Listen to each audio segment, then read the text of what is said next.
The gears of Rome. The fog pressed against the grimy windows of Alaric Grayson's workshop like the breath of London itself, thick and yellow with coal smoke and the exhalations of 2 million souls. Inside, surrounded by the skeletal remains of a dozen timepieces, Alaric hunched over his workbench, adjusting the delicate springs of a grandfather clock whose owner would never return to claim it.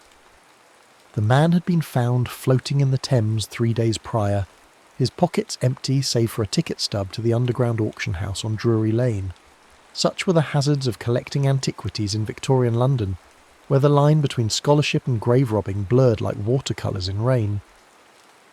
Alaric had learned this lesson well over his 35 years, first as an apprentice clockmaker, then as a dealer in mechanical curiosities, and finally as something resembling a philosopher, though he would never claim such a lofty title. He preferred to think of himself as a student of time itself, fascinated by humanity's eternal struggle to measure, contain, and ultimately master the one force that mastered them all. The brass pendulum caught the gaslight as it swung, casting hypnotic shadows across the cluttered workshop. Gears of every size and description littered the shelves, some pristine and new from the Birmingham manufactories, others green with age and mystery. It was among these ancient mechanisms that Alaric felt most at home, surrounded by the accumulated wisdom of centuries spent trying to mark time's passage. A sharp rap at the door interrupted his meditations. The sound came again, more insistent, followed by a voice rough with tobacco and years. "Grayson!" "Open up, you hermit. I've got something that'll interest you." Alaric recognised the voice of Fletcher Moss, one of London's more reputable antiquities dealers, which was to say he only occasionally dealt in stolen goods. The clockmaker wiped his hands on a rag and opened the door to reveal a wiry man with silver whiskers and eyes bright with avarice. "What brings you out in this fog, Fletcher?" "Surely not the pleasure of my company." "Business, my friend. Always business." Fletcher stepped inside, shaking droplets from his coat. "There's an auction tonight. Private affair. The sort where they don't ask too many questions about provenance, if you take my meaning." Alaric did take his meaning. Such auctions were where the most interesting pieces surfaced, objects with histories too complex or controversial for the legitimate houses. "What manner of items?" "Roman pieces mostly, some Greek. There's one lot in particular." Fletcher's eyes gleamed. "A sundial, ancient, covered in gears like nothing I've seen before. The seller claims it's cursed." "Cursed how?" "3 previous owners, all vanished without trace. The last was that gentleman who ended up in the Thames." Fletcher grinned, showing teeth stained brown with tobacco. Naturally, this has depressed the expected price somewhat. Alaric felt his pulse quicken. He had been searching for months for an authentic Roman timepiece, something that might illuminate the sophisticated understanding of mechanics possessed by the ancients. The famous Antikythera mechanism had proven that classical civilizations were far more advanced than modern scholars believed, but examples were vanishingly rare. "Show me," he said simply. The auction house occupied the basement of a building that had once been a monastery, its stone walls perfect for muffling the sounds of questionable commerce. Gas flames flickered in wrought-iron sconces, casting dancing shadows over the assembled crowd of collectors, dealers, and curiosity seekers. The air was thick with pipe smoke and whispered speculation. Alaric found himself drawn to lot 23, displayed on a wooden table beneath a glass dome. The sundial was unlike anything he had ever encountered. Bronze and brass components were integrated into what appeared to be marble base, carved with Latin inscriptions he could partially read: "Tempus fuit, tempus manet," "Time flees, time remains."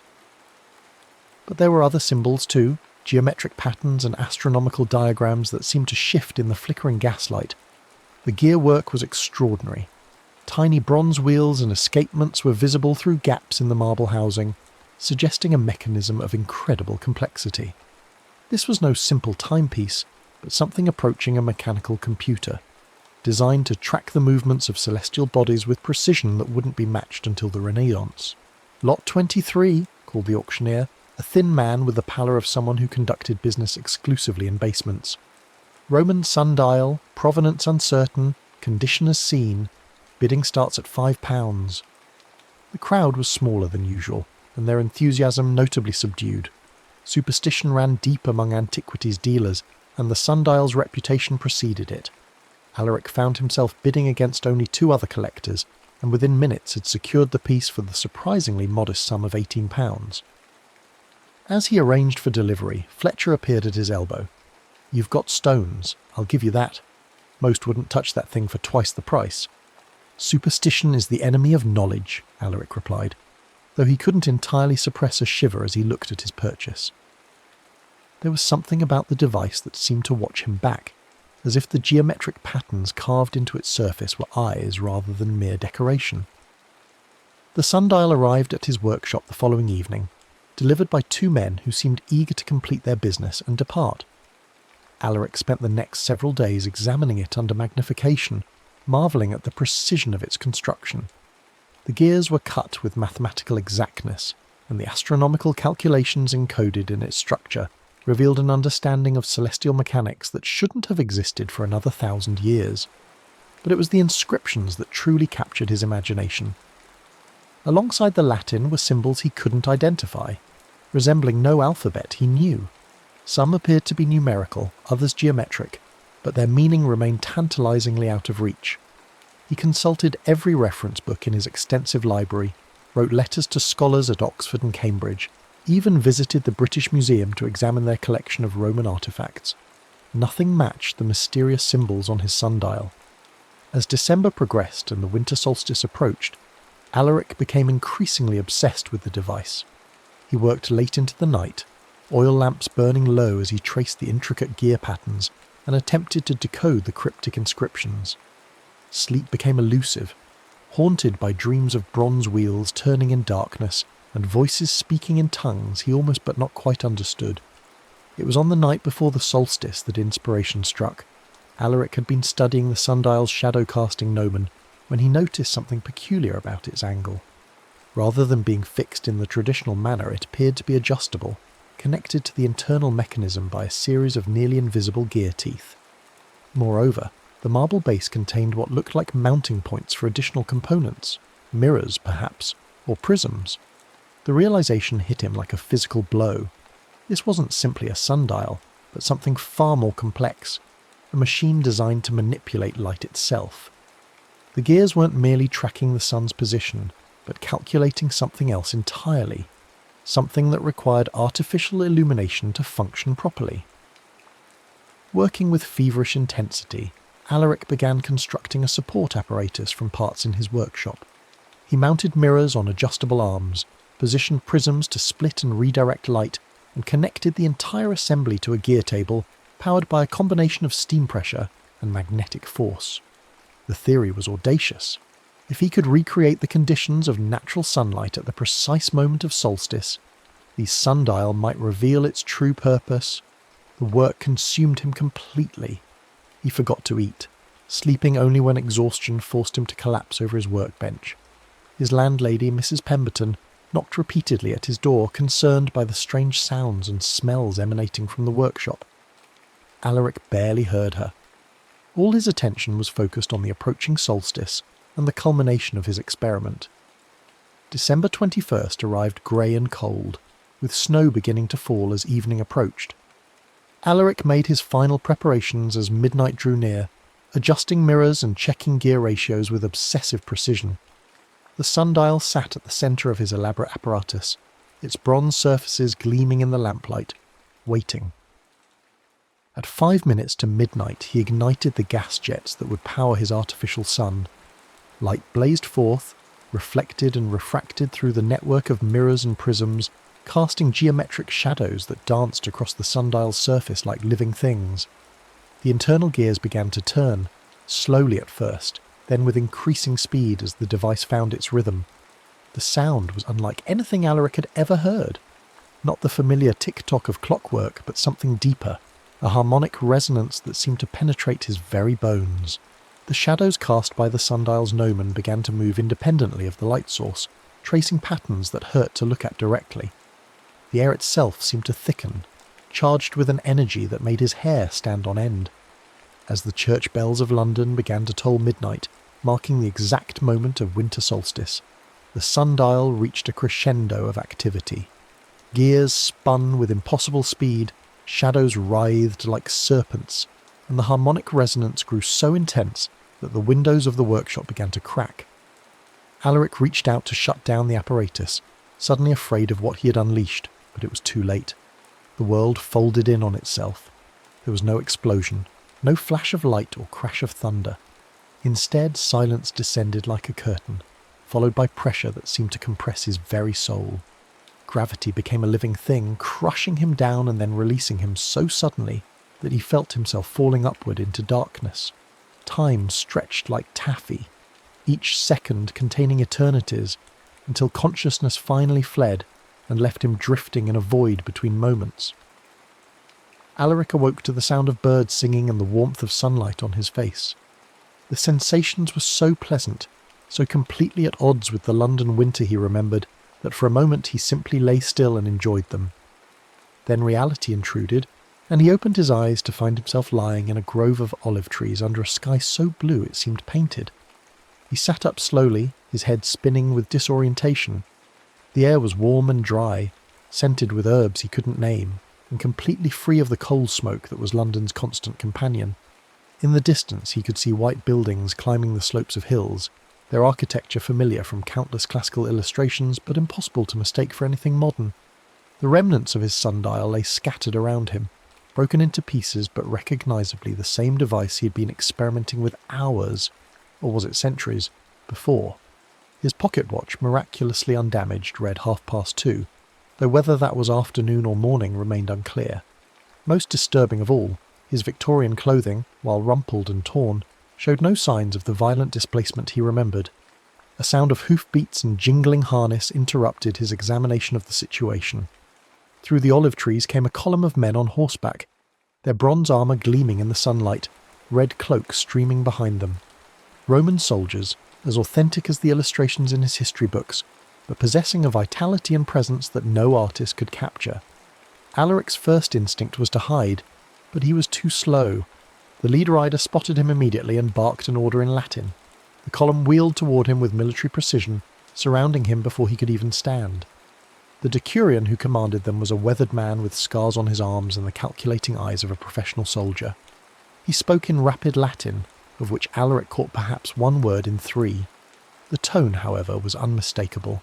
He was being questioned, and his answers would determine his immediate future.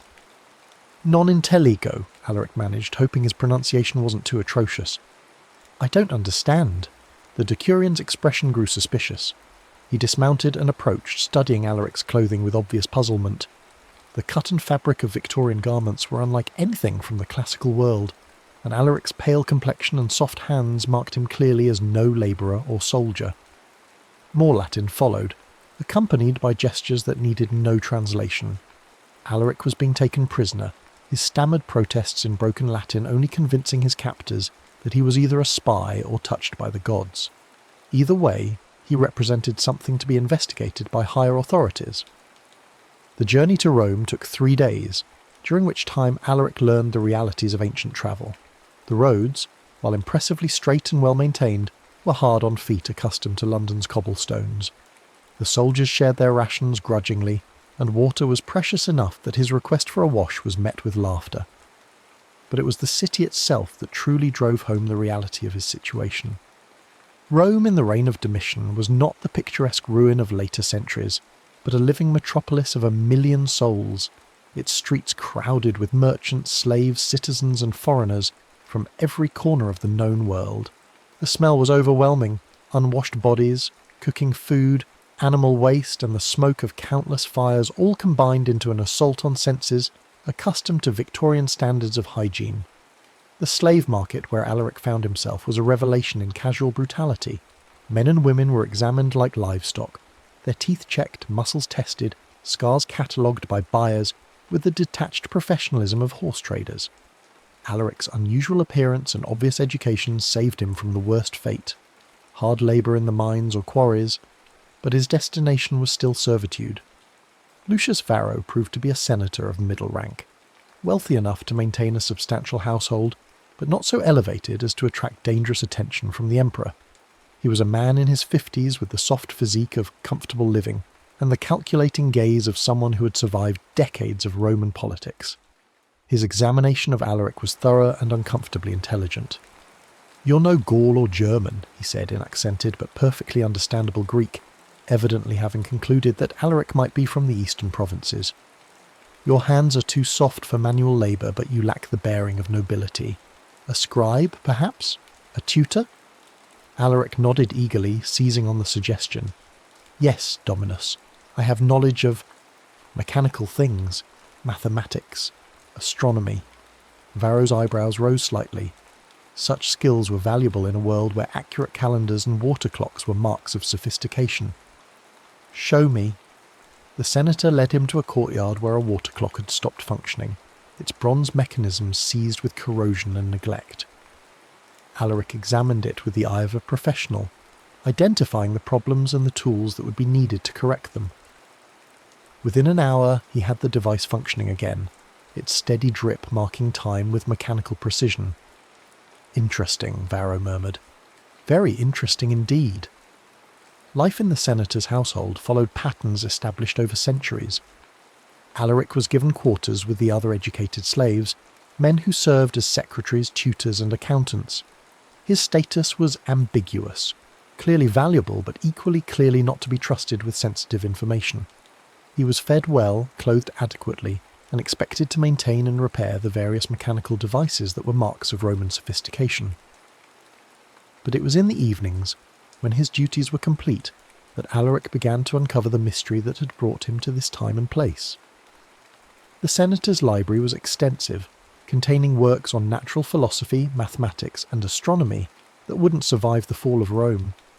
More importantly, it contained references to something called the Collegium Mechanicus, the Mechanist Guild. The references were fragmentary and often cryptic, but they painted a picture of an organisation that had existed in the shadows of Roman society for generations. They were engineers and inventors, students of what they called ars temporalis, the art of time. According to the texts, they believed that time itself was not an abstract concept, but a physical force that could be manipulated through mechanical means. The idea was not entirely foreign to Alaric. His own experiments with chronometry had led him to similar conclusions, though he had lacked the theoretical framework to pursue them systematically. The Romans, it seemed, had been less constrained by the boundaries between science and metaphysics. His breakthrough came while translating a damaged papyrus that Varro had acquired from Alexandria. The text described something called a temporal anchor, a device that could detect and exploit what the author termed fractures in the flow of time. The description matched his sundial so precisely that Alaric felt his hands shake as he read. According to the papyrus, these fractures occurred naturally at certain times and places where the celestial mechanics created conditions of temporal instability. The winter solstice was one such time, particularly when combined with specific astronomical alignments that occurred only rarely. A temporal anchor could detect these fractures and, with proper preparation, allow a person to move from one time to another. The implications were staggering. Alaric had not been the victim of some inexplicable accident, but the beneficiary, or victim, of a technology that the Romans had understood far better than he had initially realised. His sundial was not merely an ancient artifact, but a working piece of equipment designed for the specific purpose of time travel. But the papyrus also contained warnings. The process was dangerous, requiring precise calculations and perfect timing. More ominously, it mentioned the Custodes Temporis, the Guardians of Time, a group that viewed such experimentation as blasphemy against the natural order. They were described as fanatics who would stop at nothing to prevent the misuse of temporal technology. As autumn turned to winter in his second year of captivity, Alaric began to make discreet inquiries about the Mechanist Guild. His position in Varro's household gave him access to other scholars and antiquarians, men who collected rumours along with manuscripts. Slowly, a picture emerged of an organisation that still existed, hidden in the depths of Rome's underground, continuing research that had begun centuries earlier. The breakthrough came through Marcus Cassia, a young woman who served as a scribe in the Temple of Minerva. Alaric encountered her while researching astronomical texts for Senator Varro, and their shared interest in ancient mathematics quickly developed into something deeper. Cassia was unusual for a Roman woman, educated beyond the normal limits, and possessed of a fierce intelligence that reminded Alaric of the suffragettes he had known in London. It was Cassia who first mentioned the Vault of Kronos, almost as an aside while discussing Alexandrian astronomy. According to legend, it was an underground temple near Delphi where the most sacred mysteries of time were preserved. The Mechanist Guild supposedly maintained it as their ultimate repository, the place where their most dangerous experiments were conducted and their most precious artifacts preserved. Of course, no one believes such stories anymore, she said, with a smile that suggested she might believe them herself. The age of mysteries is past. We are rational people now, governed by law and logic. But Alaric had seen too much to dismiss any possibility. That night, examining the broken pieces of his sundial by lamplight, he noticed something he had missed before. The fracture patterns weren't random, but followed the geometric designs carved into the marble base. It was as if the device had been designed to break in a specific way, creating puzzle pieces that could be reassembled if one understood the underlying pattern. Working through the long Roman nights, Alaric began to reconstruct his temporal anchor. The work was painstaking, requiring tools and materials that were difficult to obtain without arousing suspicion. Bronze and brass could be acquired from metalworkers, but the precise gears required handcrafting to tolerances that strained the limits of Roman technology. It was during this period that he noticed he was being watched. Senator Varro had always been observant, but now his attention seemed focused and predatory. Conversations that had once been casual became interrogations, and Alaric's movements around the household were increasingly monitored. The confrontation came on a winter evening when Alaric was working late in the senator's library. Varro entered silently, his footsteps muffled by expensive carpets, and stood watching for several minutes before speaking. "You're not what you pretend to be," the senator said quietly. "I've known this for months, but I've been patient, waiting to understand what you truly represent." Alaric's hand moved instinctively toward the concealed components of his sundial, but Varro was faster. Roman politics bred quick reflexes, and the senator had a dagger at Alaric's throat before he could react. "I know about the guild," Varro continued conversationally. "I know about their obsession with time and their belief that the past can be changed to serve the present. What I don't know is whether you're one of their agents or something else entirely." The blade was sharp enough that Alaric could feel it parting the skin of his neck. Any movement would open his throat, but lying still meant accepting whatever fate the senator had planned for him. "I'm not their agent," he said carefully. "I'm something they never anticipated. I'm from the future, Senator, from a time 1700 years beyond this moment." Varro's laugh was genuinely amused. "An interesting claim. Can you prove it?" Alaric reached slowly into his toga, moving with deliberate care to avoid startling the armed man. He withdrew his pocket watch, its Victorian craftsmanship immediately apparent to anyone with knowledge of mechanical devices. The precision of its gears, the quality of its springs, the sophistication of its escapement, all were centuries beyond anything the Romans could produce. The senator examined the watch with growing amazement, his political instincts warring with the evidence of his senses. The craftsmanship was undeniable, but the implications were staggering. "If this is true," he said finally, "then you represent an opportunity beyond anything I dared imagine. The knowledge you possess, the technologies of your time, they could transform Rome, make us truly eternal." It was then that Alaric understood the true danger of his situation. Varro didn't want to expose him or turn him over to authorities. The senator wanted to use him, to extract the secrets of the future and apply them to his own advancement. In the ruthless calculus of Roman politics, Alaric had become the ultimate resource. "I can't give you what you want," Alaric said. "The principles that govern such technologies require centuries of development, foundations that don't exist in your time. Then we'll have to settle for what you can provide." The dagger hadn't moved from his throat. "Your knowledge of coming events, for instance. Wars, succession crises, natural disasters. Such information would be invaluable to someone with the wisdom to use it properly." The conversation was interrupted by shouting from the courtyard, followed by the clash of steel on steel. Varro cursed and moved toward the window, momentarily distracted. Alaric seized the opportunity, grabbing the senator's wrist and twisting until the dagger fell. The two men struggled briefly, but Alaric's desperation gave him an advantage that Varro's superior training couldn't overcome. The senator went down hard, his head striking the marble floor with a sound like breaking pottery. Blood pooled beneath his skull, and his breathing became laboured and irregular. Alaric checked for a pulse, found it weak and erratic, and realised that Lucius Varro would not survive the night. The sounds of fighting were growing closer, accompanied by shouting in a dialect Alaric didn't recognise. Through the window he could see torches moving through the senator's gardens, carried by figures in dark robes. The custodes temporis had found him.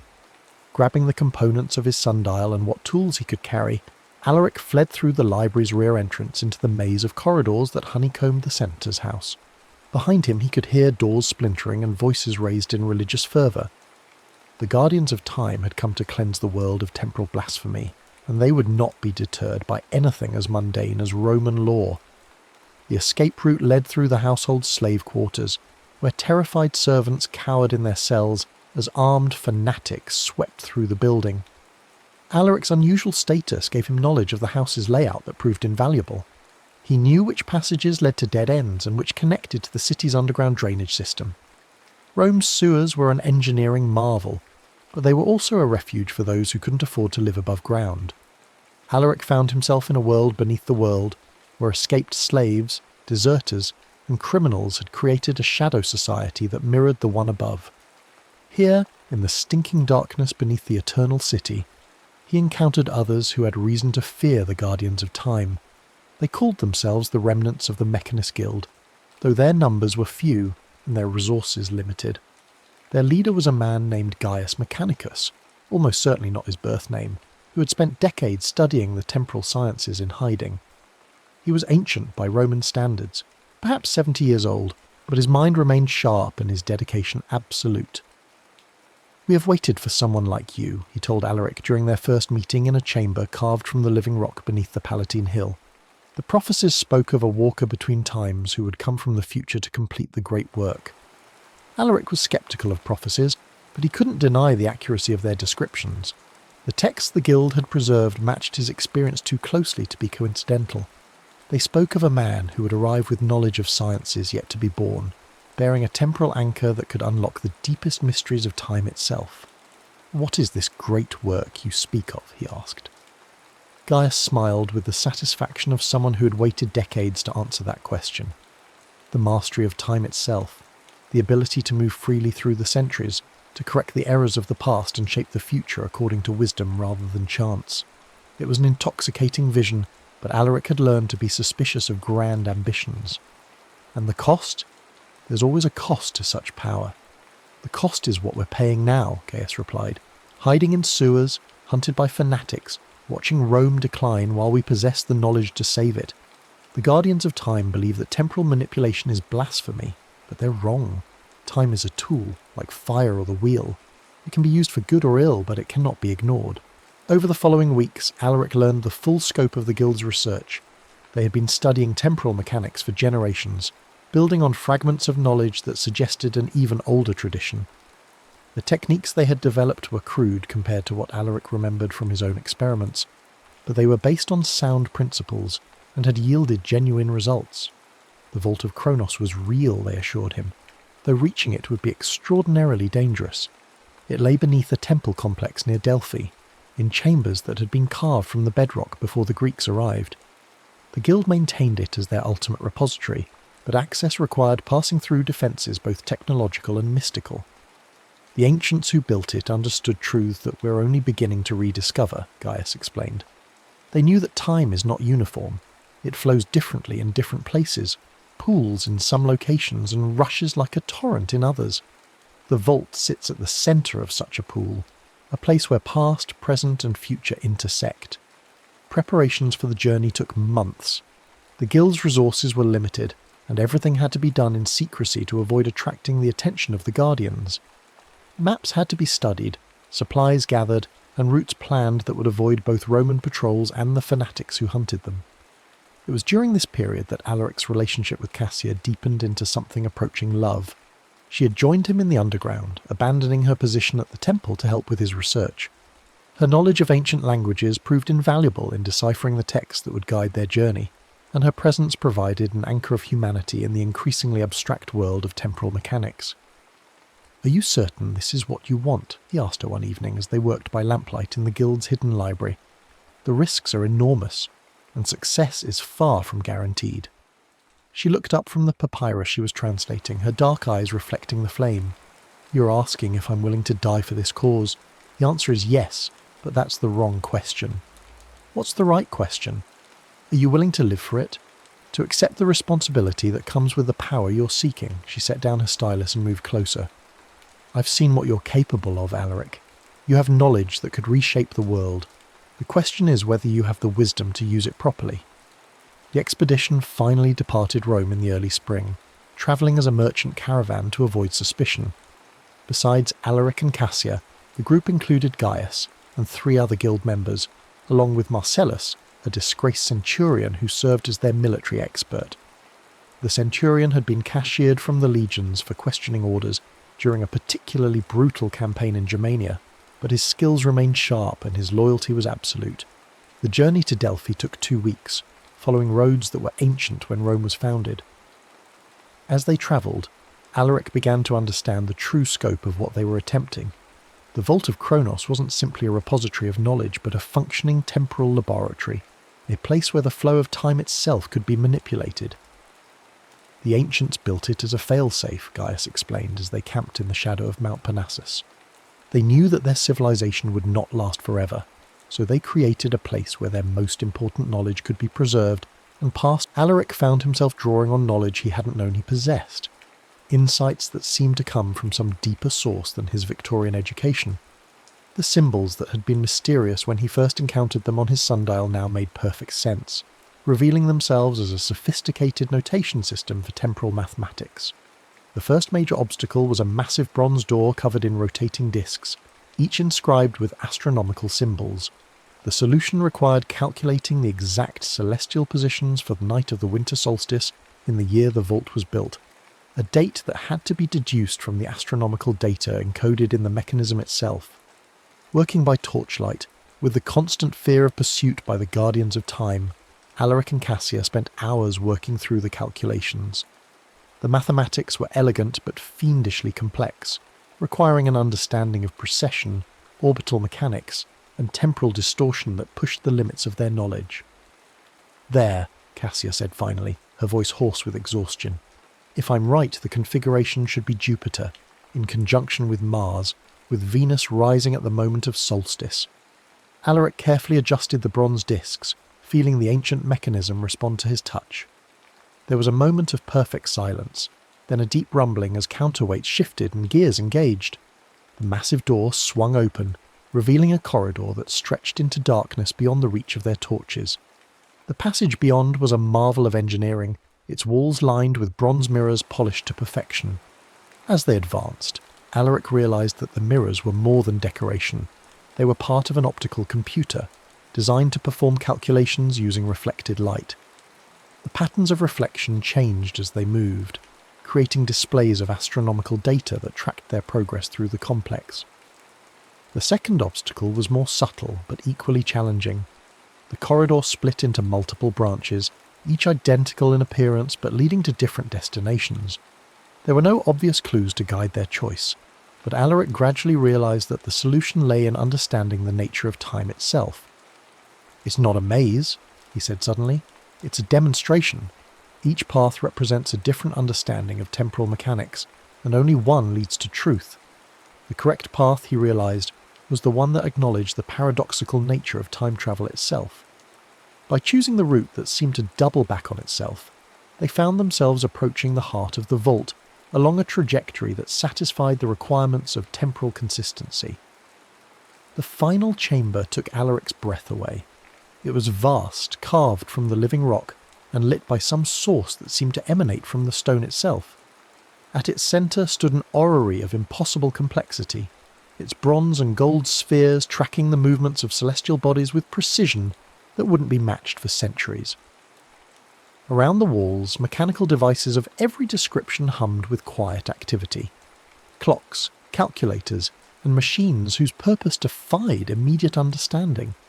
But it was the central altar that drew Alaric's attention. Upon it sat a temporal anchor, identical to his own sundial, but complete and undamaged. The device pulsed with a faint luminescence, and the air around it seemed to shimmer with temporal distortion. "The master anchor," Gaius breathed. "We found it at last." As Alaric approached the altar, he could feel the device responding to his presence. The broken components of his own sundial grew warm in the bag where he carried them, resonating with their perfect counterpart. The mathematical patterns carved into the chamber's walls began to shift and change, displaying calculations that tracked his movement through time and space. "It's been waiting for you," Cassia whispered. "All these centuries it's been waiting for someone who could complete the work." Alaric reached out to touch the master anchor, and the moment his fingers made contact with its bronze surface, the world exploded into possibility. Visions flooded his consciousness, glimpses of potential futures, alternate histories, the vast web of causality that connected every moment to every other. He saw Rome triumphant, its legions marching through time itself to build an empire that spanned the centuries. He saw the fall of civilization, the long night of ignorance and superstition that would follow. He saw himself, older and wiser, using the power of the anchors to guide humanity toward wisdom rather than destruction. But with the visions came understanding of the true cost. The master anchor was not simply a tool but a burden, requiring constant vigilance to prevent its misuse. Those who wielded temporal power became responsible for all of history, their every decision rippling forward and backward through the centuries. "I can't," he said, pulling his hand back from the device. "The responsibility is too great. No one person should have such power." "Then you truly understand," said a voice from the shadows behind them. They turned to see a figure emerge from the darkness, an elderly man in robes that seemed to shift between the garb of a Roman philosopher and something far more ancient. His face was ageless in the way that suggested not youth, but a transcendence of temporal limitations entirely. "Who are you?" Alaric demanded, though something deep within him already knew the answer. "I am the guardian of this place, not one of those fanatics who hunt you, but the true guardian, appointed by those who built the vault to ensure that its power is used wisely." The figure approached the altar, and Alaric noticed that his feet cast no shadow on the luminescent floor. "I have waited through the centuries for someone to arrive who possessed both the knowledge to activate the master anchor and the wisdom to refuse its ultimate power." "Then the test was never about solving the puzzles," Cassia said with sudden understanding. "It was about what we would do when we reached the end." The Guardian nodded approvingly. "The ancients learned, through bitter experience, that temporal power corrupts absolutely. They built this place not as a repository of weapons, but as a school teaching each generation the same lesson, that true mastery lies not in the ability to change the past, but in the wisdom to accept it." Alaric felt the broken pieces of his sundial growing warmer in their bag. "But my anchor brought me here. Surely that was meant to serve some purpose." "It was. Your arrival has completed a cycle that began when the first temporal anchor was created. The knowledge you've gained, the understanding you've achieved, these were always the true treasures of the vault. The power to travel through time is nothing compared to the wisdom to know when such travel should be attempted." The Guardian moved to a section of wall covered in inscriptions that Alaric now realized were not decorative but functional, a vast database of temporal knowledge encoded in bronze and stone. "Your anchor can be repaired, but it will require a sacrifice.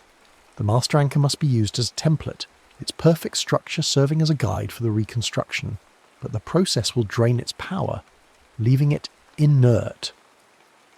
"You're asking me to destroy the master anchor to repair my own?" Alaric felt the weight of the decision crushing down upon him. "Why?" "Because your anchor is flawed, incomplete.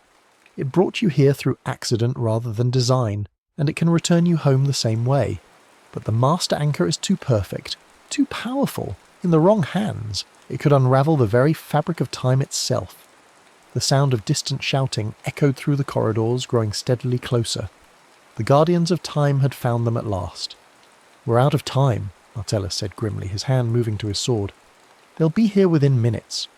The Guardian gestured toward a section of the chamber that Alaric hadn't noticed before, a raised platform surrounded by astronomical instruments of incredible complexity. "The repair must be done there, at the moment when the celestial alignments are perfect. Tonight, as it happens. The same solstice configuration that brought you here can take you home, but the window is narrow." Alaric looked at his companions, seeing in their faces the same mixture of fear and determination that he felt. Gaius appeared strangely at peace, as if he had always known this moment would come. Cassia's expression was harder to read, but there was something in her eyes that made his heart clench with sudden dread. "There's something else, isn't there?" he asked the Guardian. "Some other cost you haven't mentioned." The repair process requires a perfect understanding of temporal mathematics, an understanding that no single mind can contain. The knowledge must be distributed, shared among multiple consciousness, and then unified at the crucial moment. The Guardian's ancient eyes were filled with sorrow. Someone must remain behind to anchor the process from this end. Someone must sacrifice their own temporal existence to ensure yours. The shouting was closer now, accompanied by the ring of steel on stone as the fanatics fought their way through the vault's automated defences. Time was running out in more ways than one. "I'll do it," Gaius said without hesitation. "I'm old, and I've devoted my life to this moment. Let my sacrifice have meaning." "No," Cassia said firmly. "The calculations require someone younger, someone whose mind can handle the strain. I've studied the mathematics longer than anyone except Gaius himself." "Neither of you understands," the Guardian interrupted. "The sacrifice isn't death. It's worse. The person who anchors the process becomes temporally dispersed, their consciousness scattered across multiple timelines simultaneously. They become aware of every possible version of history, every choice that was made and every choice that could have been made. It's a form of existence, but one that no human mind was designed to endure." Alaric felt the weight of responsibility settling on his shoulders like a physical burden. He had started this chain of events with his experiments in a London workshop, and the consequences had rippled outward to touch the lives of everyone around him. The rational thing would be to accept the sacrifice of one of his companions and return to his own time, but he found that he couldn't make that choice. "There has to be another way," he said desperately. "Some alternative that doesn't require anyone to be destroyed." "There is," the Guardian said quietly. "You could remain here in this time and abandon your attempt to return home. The knowledge you've gained could be used to help Rome, to guide this civilization toward wisdom rather than destruction. But the cost would be accepting exile from your own era forever."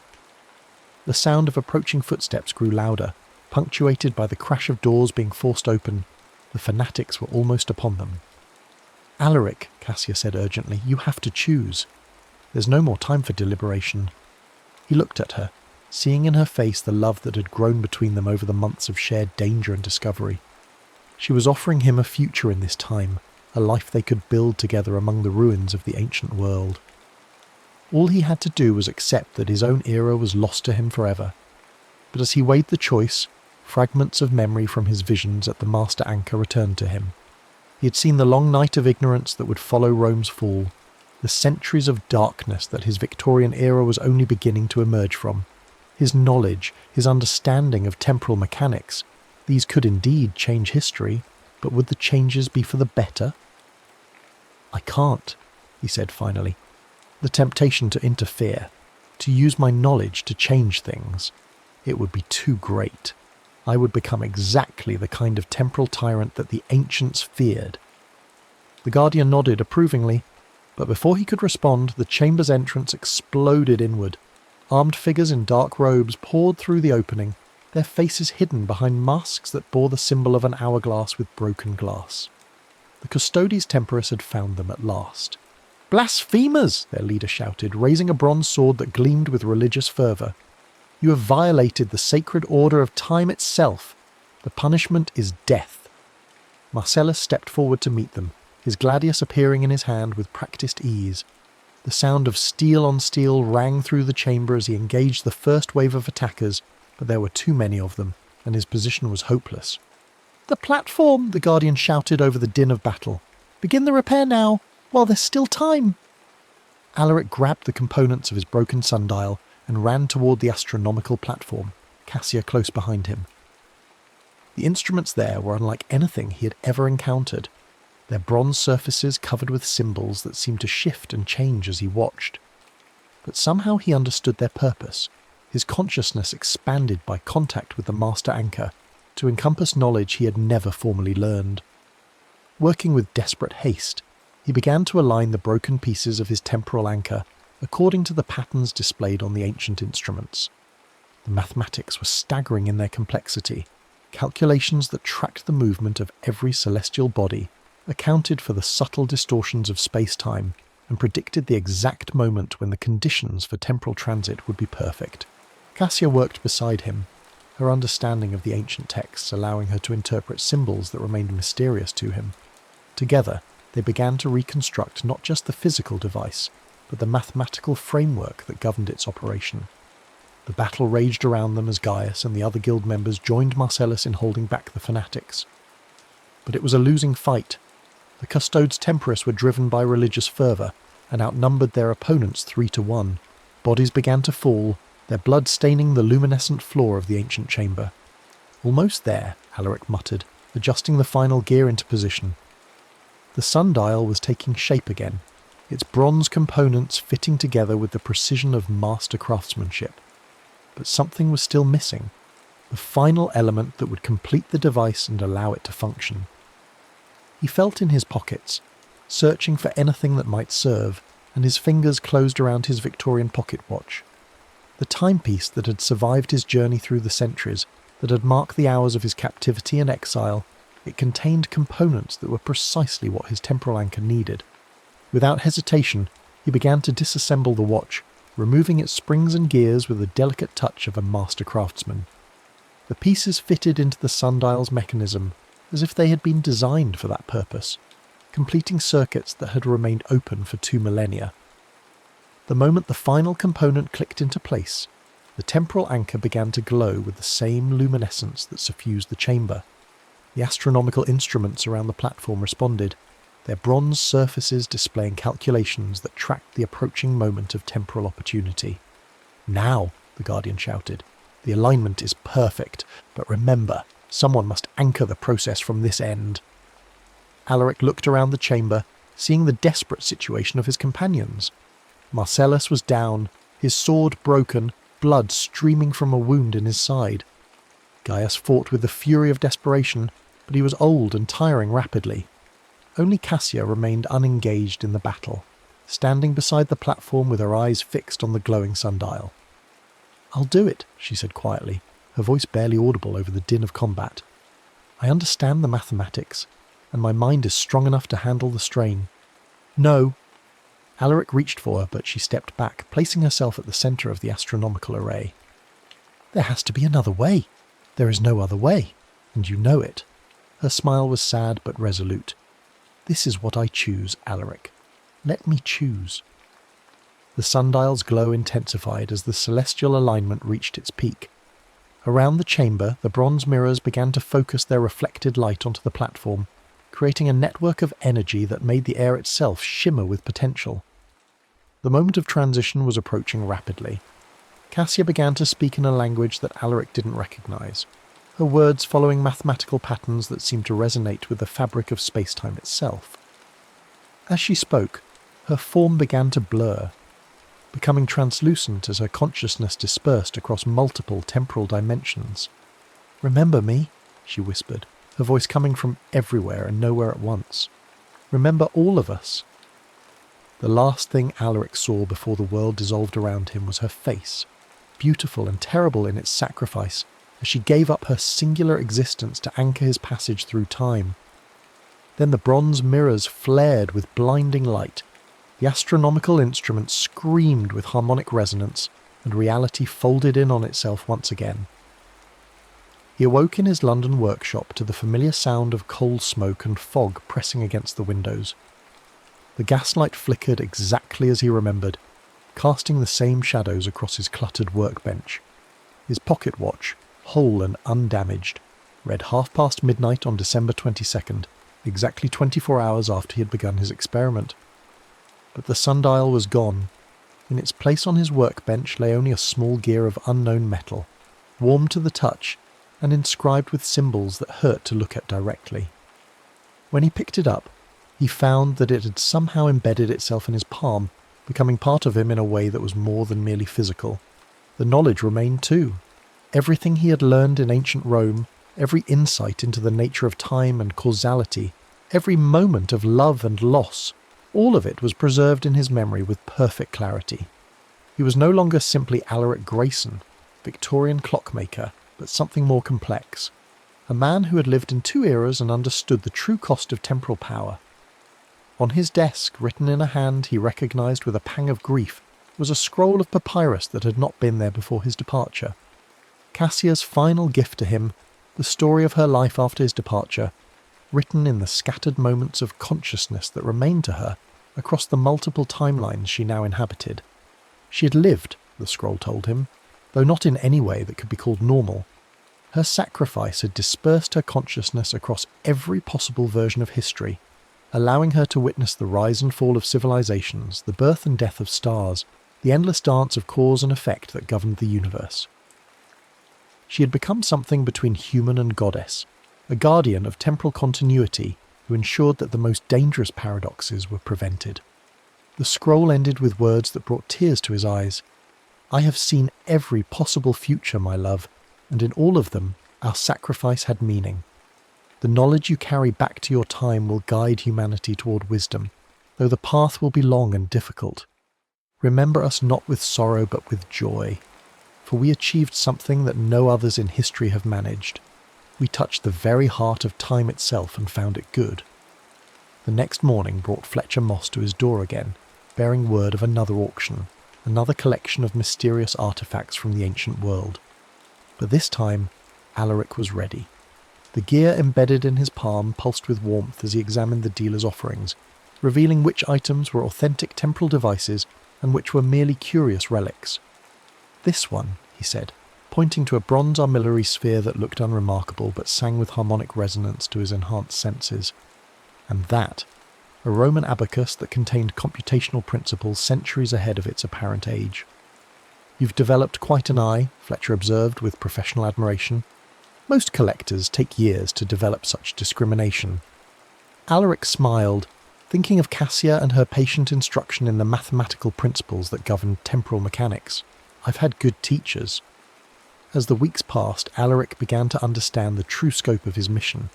The knowledge he had gained in ancient Rome was not meant to be hoarded but shared, disseminated carefully among those who could use it responsibly. He began to write, crafting papers on advanced mathematics and mechanical engineering that pushed the boundaries of Victorian science without revealing their true source.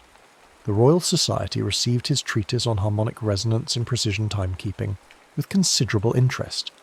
The principles he outlined, while theoretically sound, seemed to spring from nowhere, mathematical insights that had no clear precedent in existing literature. When pressed for the source of his inspiration, Alaric claimed to have discovered them in fragmentary Roman texts, a story that was plausible if unlikely. More papers followed. On the mechanical computation of astronomical phenomena, principles of temporal measurement in ancient civilizations, and the mathematical foundations of historical chronology. Each one contained insights that were decades ahead of their time, carefully disguised as scholarly speculation rather than hard-won knowledge. But it was his private work that truly mattered.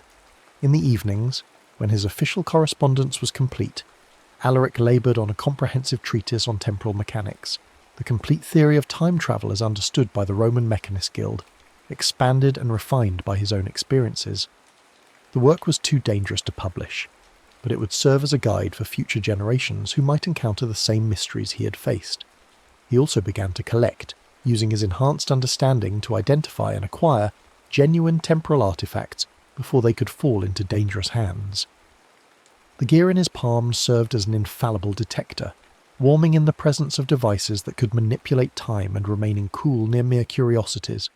Slowly, carefully, he built a collection that rivaled the holdings of the Vault of Kronos itself. The work was lonely. There was no one in his own era who could understand what he had experienced, no one who could appreciate the sacrifices that had been made to bring him home.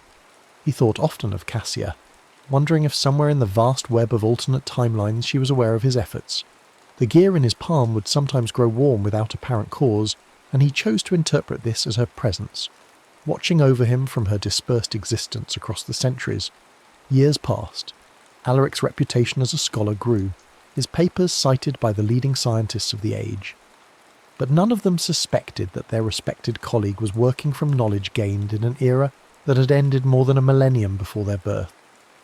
The future that Cassia had seen in her visions began to take shape as humanity slowly absorbed the insights he provided, advancing toward wisdom rather than mere technological power. On the 10th anniversary of his return, Alaric made a pilgrimage to the British Museum, where fragments of Roman civilization were displayed for the education and entertainment of Victorian society. Among the bronze artifacts and marble statues, he found a small case containing items recently acquired from excavations near Delphi. Most were unremarkable: pottery shards, coins, fragments of inscriptions, but one piece made his breath catch in his throat. It was a small bronze gear, identical to the one embedded in his palm, inscribed with the same symbols that hurt to look at directly. The museum's placard identified it simply as mechanical component, Roman period, unknown purpose. But Alaric knew what it was: a piece of the master anchor, somehow preserved through the centuries and finally making its way to London. As he stood before the display case, the gear in his palm grew warm, resonating with its ancient counterpart. For a moment, he thought he could hear Cassia's voice whispering across the centuries, speaking words of love and encouragement that only he could understand. "Time is not a river," he murmured, remembering the words that had ended his original outline so long ago. "It's a machine, and I intend to build a key." But now he understood that the key was not a physical device but knowledge itself, the understanding that time's greatest power lay not in the ability to change the past but in the wisdom to shape the future. The machine of time was already built, had always existed, and his role was not to master it but to serve it, ensuring that its immense power was used for the betterment of all humanity. The fog pressed against the museum's windows as he made his way home through the gaslit streets of London, carrying with him the weight of centuries and the hope of ages yet to come. Behind him, in their glass cases, the artifacts of Rome waited silently for the next scholar who might be wise enough to understand their true purpose. And somewhere in the vast web of time, Cassia watched and smiled, knowing that their sacrifice had not been in vain. The brass watch lay heavy in Archibald Whitmore's palm as he traced the intricate engravings with his slender finger. The timepiece had once belonged to his father, like everything else in this dusty workshop hidden beneath the floorboards of their modest country home. 17 years of life had taught Archibald patience, a virtue necessary for a boy who spent his days repairing pocket watches, while other lads his age worked the fields or courted village girls. But patience was also essential for someone trying to decode the secrets of a man who had vanished 5 years ago, leaving behind nothing but peculiar contraptions and fragmented journals. Rain tapped gently against the small window near the ceiling of his hidden sanctuary. Outside, the English countryside of 1873 was enveloped in one of those dense autumn fogs that seemed to swallow everything beyond one's immediate surroundings. Archibald preferred it this way. The isolation suited him, kept the curious eyes of Millfield's residents from prying too deeply into his affairs. They already whispered about the odd Whitmore boy who kept to himself and spoke in terms and concepts beyond his years. Just like his father, they'd say, though never within earshot. Brilliant, but touched in the head. Archibald adjusted the small brass magnifying glass attached to his workbench lamp and carefully placed the back panel of a pocket watch into position. His fingers, despite their youth, moved with the practiced precision of a master craftsman. He had inherited his father's mechanical intuition, along with his dark, unruly hair and penetrating grey eyes that now narrowed in concentration as he guided a tiny screwdriver with surgical precision. "There now," he muttered to himself, as the watch began ticking with a satisfying rhythm. "Back to life you go." He allowed himself a small smile of satisfaction, then placed the repaired watch on a velvet cushion beside 6 others, all commissions from townsfolk who begrudgingly admitted that, peculiar though he might be, young Whitmore had a gift for breathing life back into timepieces others had declared beyond salvation. It was this skill that kept a roof over his head and food on his table, since his mother had followed his father into whatever mysterious beyond had claimed them both. Archibald stretched his stiff shoulders and glanced at the grandfather clock in the corner, a magnificent piece his father had built from scratch, its pendulum swinging with hypnotic constancy. Nearly midnight. He should retire, but sleep rarely came easily to him, and tonight something else nagged at his consciousness, a feeling he couldn't quite identify, like the subtle off-rhythm tick of a watch with a hairspring just beginning to fail. His gaze drifted to the far corner of the workshop, to a locked cabinet he seldom opened. Inside lay the stranger pieces of his father's legacy. mechanisms and devices that served no obvious purpose, contraptions that seemed to defy the very laws of mechanics as they were understood. Most mysterious of all was the rusted, gear-laden device Archibald had discovered hidden in a lead-lined box beneath a loose floorboard, wrapped in oilcloth and accompanied by a note in his father's handwriting bearing only 3 words, "Never fully assemble." Perhaps it was the melancholy brought by the anniversary of his father's disappearance, or simply the restlessness of a mind too active for slumber. But tonight, Archibald found himself retrieving the key to that forbidden cabinet from its hiding place inside the hollowed-out spine of Newton's Principia. The tumblers clicked softly as he turned the key, and the cabinet door swung open with a protesting creak. The device lay exactly as he had last seen it, incomplete, mysterious, alluring in its complexity. Unlike his father's other creations, this one bore no signature mark, no initials or date of completion. Instead, its brass and copper surface was etched with symbols that resembled no alphabet Archibald had ever encountered, interspersed with Roman numerals that followed no logical sequence he could discern. The central mechanism, a nested arrangement of gears surrounding what appeared to be a small glass chamber, remained unassembled, just as his father had left it. Archibald lifted it carefully and carried it to his workbench. "What were you building, father?" he whispered, as if the man might somehow answer from whatever realm had claimed him. What purpose could this possibly serve? For hours he examined the device, sketching its components, measuring the tolerance of its gears, attempting to deduce the logic behind its design. The fog outside thickened and the rain intensified, drumming in irregular rhythm against the window that contrasted with the perfect regularity of the grandfather clock's ticking. Occasionally distant thunder rumbled across the countryside. As the night deepened, Archibald's eyelids grew heavy, but his curiosity remained insatiable. He found himself placing gears that seemed to match, testing alignments, making adjustments with tools designed for the delicate work of watchmaking. Each piece that slipped into place seemed to make the device hum with a strange energy he attributed to his exhaustion playing tricks on his mind. The grandfather clock struck 3, each sonorous gong reverberating through the workshop. Archibald's attention had narrowed to a laser focus on the final assembly of the mysterious device. Only one piece remained, a gear with teeth unlike any conventional design, appearing almost crystalline in the lamplight. As he held it above the central chamber, preparing to seat it into position, lightning flashed outside, momentarily flooding the workshop with harsh blue-white light. In that instant, Archibald noticed something extraordinary. The symbols etched along the rim of the device seemed to shift and rearrange themselves, like text viewed through moving water. The Roman numerals glowed with a faint luminescence that couldn't possibly be a reflection of his lamp. His heart began to pound in his chest, a mixture of fear and exhilaration flooding his veins. The rational part of his mind urged caution, reminded him of his father's explicit warning, but another part, the part that had always driven him to understand, to know, to unravel mysteries, pushed his hand forward. The final gear slipped into place with a sound like a key turning in a lock. For a moment nothing happened. Then the central glass chamber began to fill with what appeared to be liquid moonlight, a silvery, mercury-like substance that rose from nowhere. The gears began to turn of their own accord, slowly at first, then with increasing speed. Archibald tried to back away, but found himself unable to move, as if some invisible force held him rooted to the spot. The device's ticking grew louder, synchronized perfectly with the grandfather clock and, most disturbingly, with Archibald's own heartbeat. The 3 rhythms merged into one pulsing sound that seemed to bend the very air of the workshop. The symbols and numerals on the device now glowed bright enough to cast shadows, rotating around the rim like constellations in an accelerated night sky. "No!"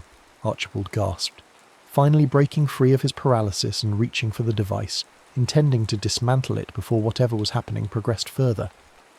But as his fingers touched the now hot metal, a shock ran up his arm, and the workshop around him seemed to fracture like a mirror struck by a stone. Reality itself appeared to be cracking along invisible seams. The last thing Archibald Whitmore saw before consciousness left him was the device floating inches above his workbench, surrounded by a corona of impossible light. The last thing he felt was his body stretching, tearing, reconstituting. as if every atom were being pulled apart and reassembled incorrectly. The last thing he heard was the synchronized ticking suddenly stopping, replaced by a silence so profound it seemed to swallow the universe itself. And then, nothing. Pain came first, sharp, insistent, pulling Archibald from the void. His face pressed against something cold and wet. Mud. His nostrils filled with smells his brain couldn't immediately categorize. Acrid smoke. Something metallic and organic that turned his stomach, and underneath it all the reek of unwashed bodies and excrement. His ears rang with a high-pitched whine, but through it he could make out sounds.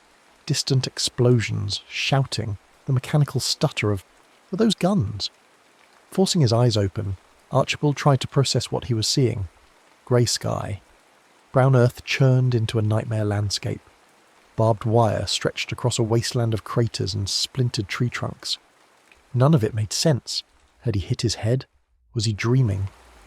He tried to push himself up and realized his clothing felt wrong, heavier, rougher. Looking down at himself, he saw not his familiar waistcoat and trousers, but a mud-caked uniform of unfamiliar design. Parts of it seemed fused with his own clothing, as if two sets of garments had melded together during some impossible process. On his chest, partly embedded in the fabric as if it had materialized there, was his father's watch, the one he kept in his waistcoat pocket, not the mysterious device. Before he could further examine his situation, the ground beneath him shook violently.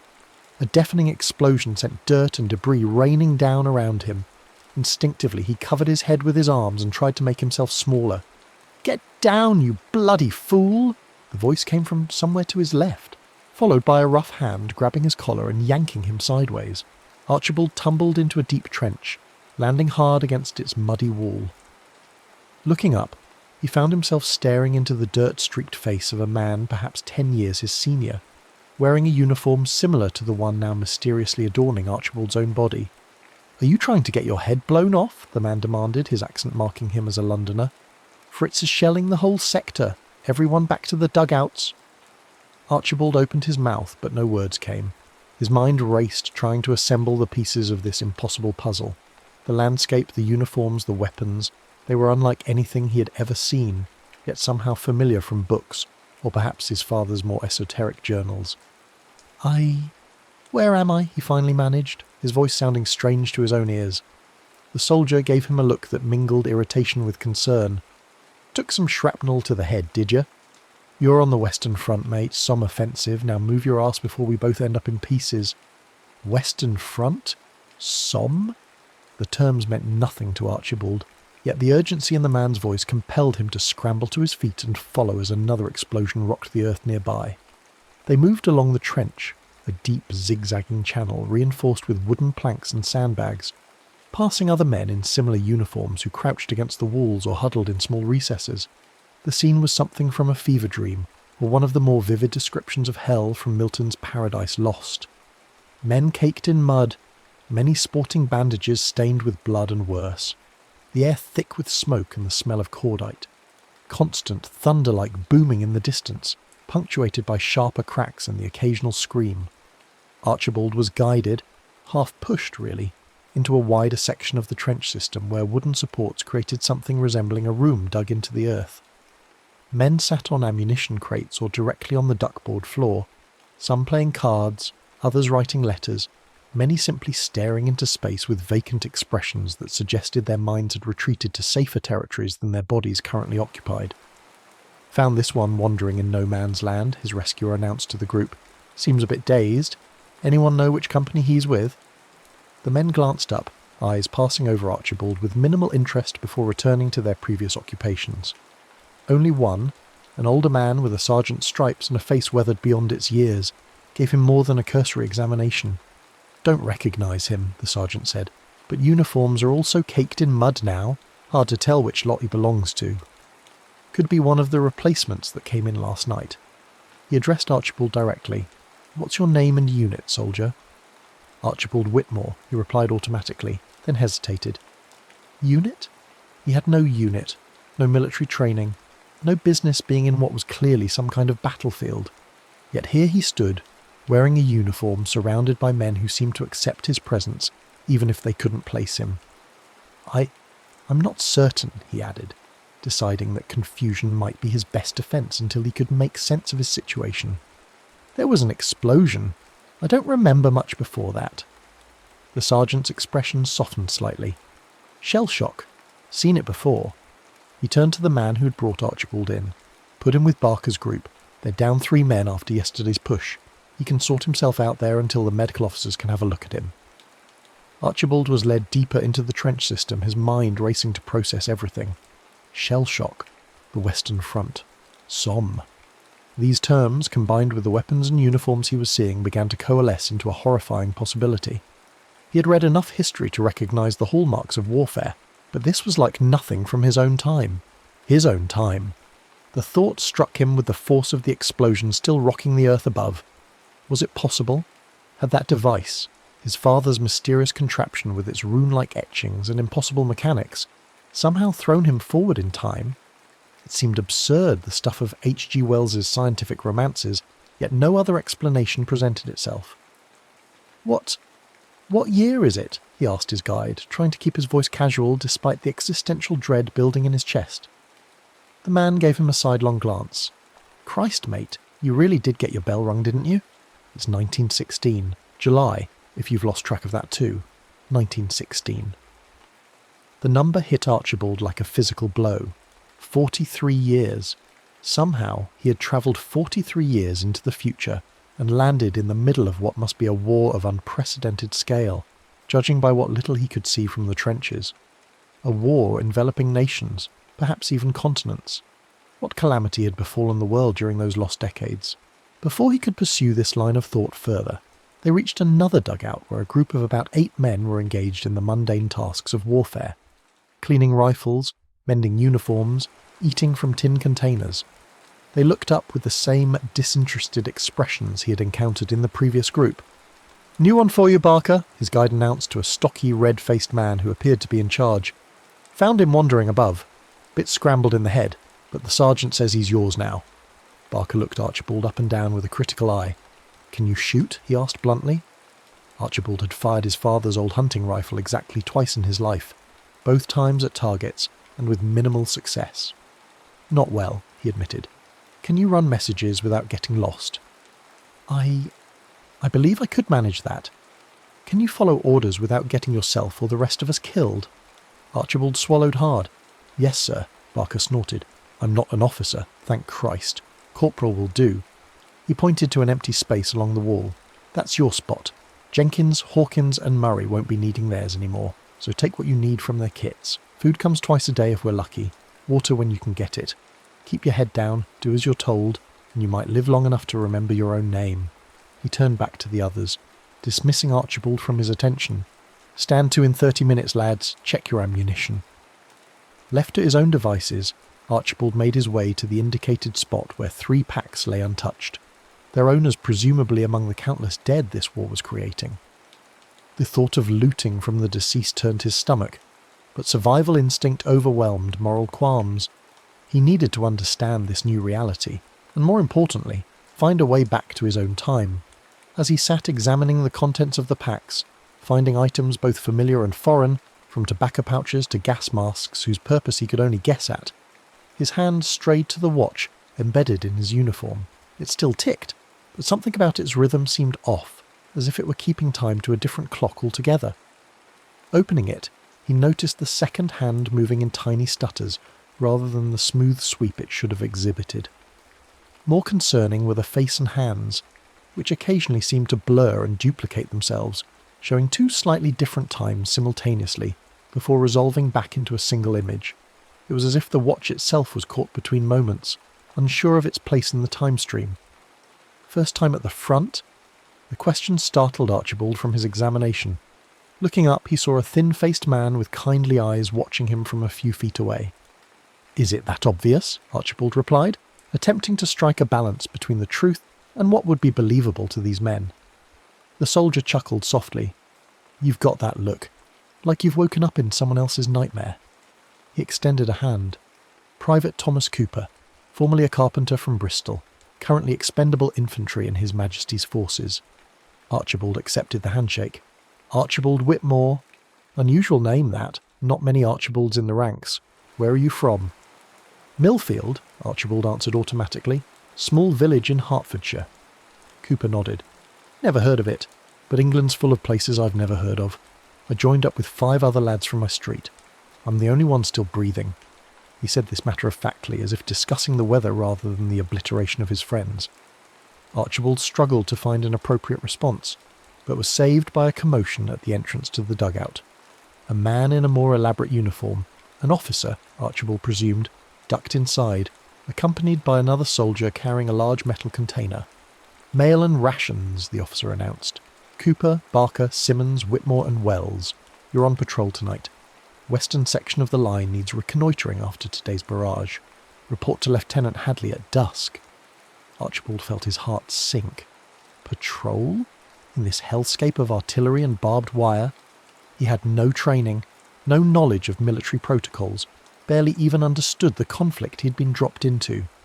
Yet refusing would surely raise suspicions he couldn't afford if he hoped to find a way home. As the officer departed and the men fell upon the rations with desperate enthusiasm, Cooper nudged Archibald. Stick close to me tonight, he said quietly. First patrol's always the worst. I'll show you the ropes. Gratitude flooded through Archibald. Thank you. I'm afraid I'm rather out of my depth here. Cooper's smile held no humour. We all are, mate. Not a man in these trenches was born for this madness. We're butchers and bakers and candlestick makers playing at being soldiers, because some men in fine offices decided our lives were worth less than their pride. He handed Archibald a tin of something that might generously be called stew. Eat. You'll need your strength. As Archibald forced down the unidentifiable contents of the tin, he observed his new companions more carefully. They moved differently than the men he had known, more cautious, more contained, as if conserving energy for the next crisis. Their eyes constantly scanned their surroundings, never fully relaxing even in this relative safety. These were men who had seen horrors Archibald could scarcely imagine, who had been fundamentally changed by their experiences. What must it be like, he wondered, to live with the constant expectation of violence and death, to know that at any moment steel and fire might rain from the sky and end your existence. It seemed a form of torture more cruel than anything devised in the darkest dungeons of history. As the day wore on, Archibald tried to glean as much information as possible without revealing his complete ignorance. He learned they were indeed in France, near a river called the Somme, fighting against Germany and its allies in what the men variously called the Great War, or, with bitter irony, the war to end all wars. The conflict had been raging for nearly 2 years already, with no end in sight and casualties mounting by the thousands each day. The sheer scale of it boggled Archibald's mind. In his time, wars were relatively limited affairs fought by professional armies, not this industrial slaughter engulfing entire nations. What had happened to the world he knew? What series of events had led humanity to this precipice? Moreover, what had his father's device truly done? Had it somehow predicted this future and sent Archibald forward to witness it? Was there a purpose to his displacement, or was he simply the victim of forces beyond his understanding? As these questions swirled in his mind, the distant thunder of artillery continued unabated. Occasionally the earth would shake as a shell landed particularly close to their position, sending cascades of dirt raining down from the dugout ceiling. The men barely reacted to these near misses, so commonplace had they become. As evening approached, the call came for Stand To, a ritual, Archibald learned, where every man manned the firing line at dawn and dusk, the most likely times for enemy attack.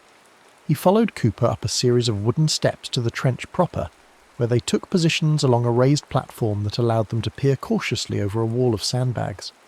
The sight that greeted him was beyond anything his nightmares could have conjured. The land between the opposing trench lines, no man's land, Cooper called it, stretched perhaps 200 yards to another set of earthworks barely visible in the gathering darkness. The intervening space was a lunar landscape of shell craters, tangles of barbed wire, and the unmistakable shapes of human bodies in various states of decomposition. Some had clearly been there for days or weeks, rotting in the summer heat, providing grim landmarks in this geography of death. Don't look at them too long, Cooper advised quietly, noticing Archibald's horrified gaze fixed on a particularly visible corpse. It doesn't help them, and it doesn't help you. Archibald tore his eyes away with effort. How? How do you bear it? He asked, his voice barely audible over the distant gunfire. Cooper was silent for a long moment. You don't, he finally replied. Not really. You just pretend to. You build walls in your mind, put all this, he gestured at the devastation before them, on the other side, and you pray those walls hold until you can go home.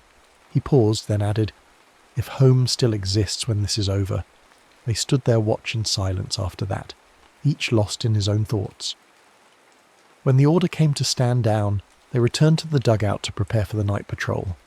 Archibald was issued a rifle, a Lee Enfield, Cooper informed him, which felt impossibly heavy and awkward in his hands. A steel helmet, a canteen of water, emergency rations and various other items were added to his gear until he felt like a pack horse rather than a soldier. As they waited for the appointed hour, Archibald found himself studying his pocket watch again.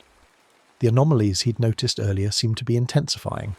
Now the face occasionally displayed impossible configurations, hours that didn't exist, minute hands moving backward, second hands that split and followed different paths simultaneously. More disturbing still, when these glitches occurred, Archibald experienced brief but intense disorientation, as if his consciousness itself were stuttering like the watch's mechanism. During one such episode, the dugout around him seemed to freeze entirely. Men caught in mid-motion, smoke from cigarettes hanging motionless in the air, even dust motes suspended as if embedded in glass. For what felt like several seconds but could have been less, Archibald alone moved in a world turned to a tableau. Then reality snapped back with a sensation like a rubber band breaking, leaving him gasping and dizzy. None of the others appeared to have noticed anything amiss, continuing their preparations without pause. "Are you all right?" Cooper asked, concern evident in his voice. "You've gone white as a sheet." "Just nerves," Archibald managed, unwilling to voice what he had experienced. Either he was losing his mind, a distinct possibility given the circumstances, or something far stranger was occurring. Either way, now was not the time to explore it further. At precisely 2200 hours, their patrol assembled near a communication trench that would lead them to their designated sector. Lieutenant Hadley, a gaunt man with tired eyes who couldn't have been much older than 25, briefed them quickly and efficiently. "We need to assess damage to the wire in sectors 4 through 6, and determine if Fritz has moved his forward positions during the confusion of today's barrage," he explained, pointing to locations on a mud-smeared map. "No heroics, no unnecessary engagements.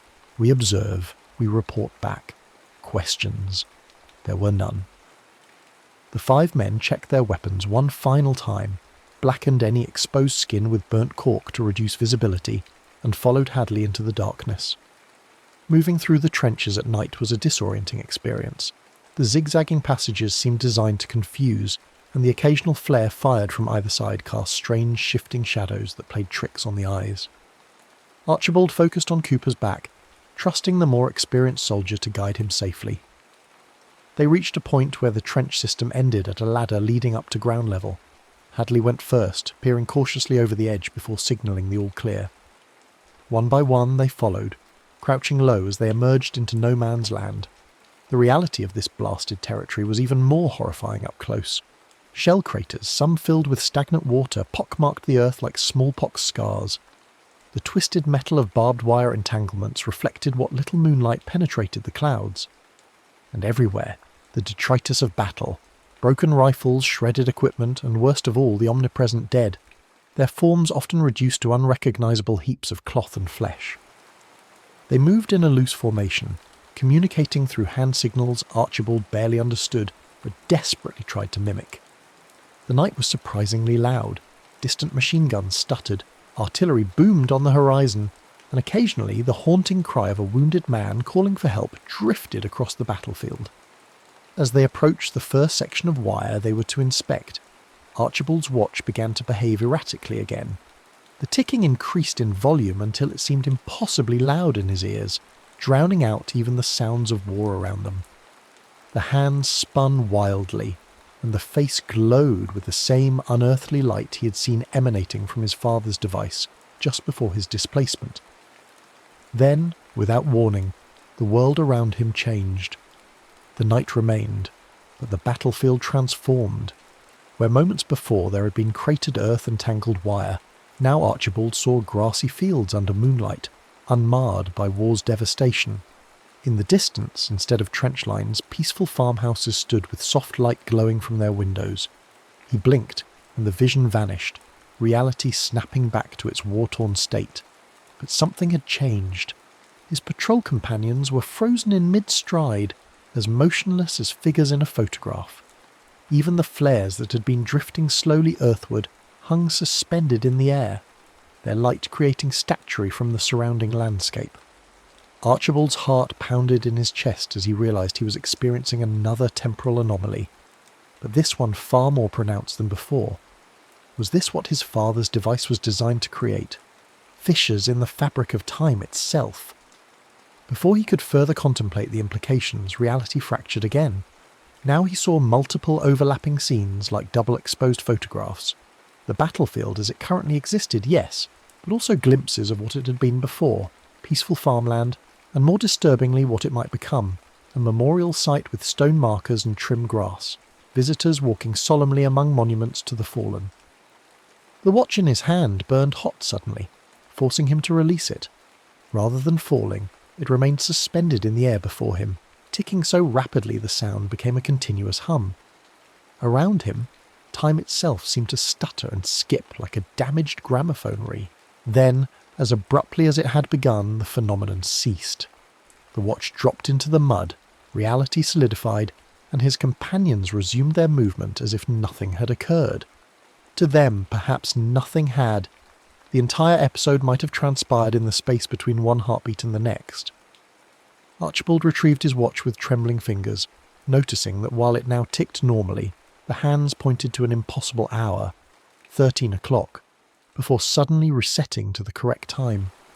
Whatever was happening to him, it was escalating and somehow connected to both the watch and the device that had sent him here. "Keep up," Cooper hissed, dropping back to nudge Archibald forward. "Wool gathering will get you killed out here."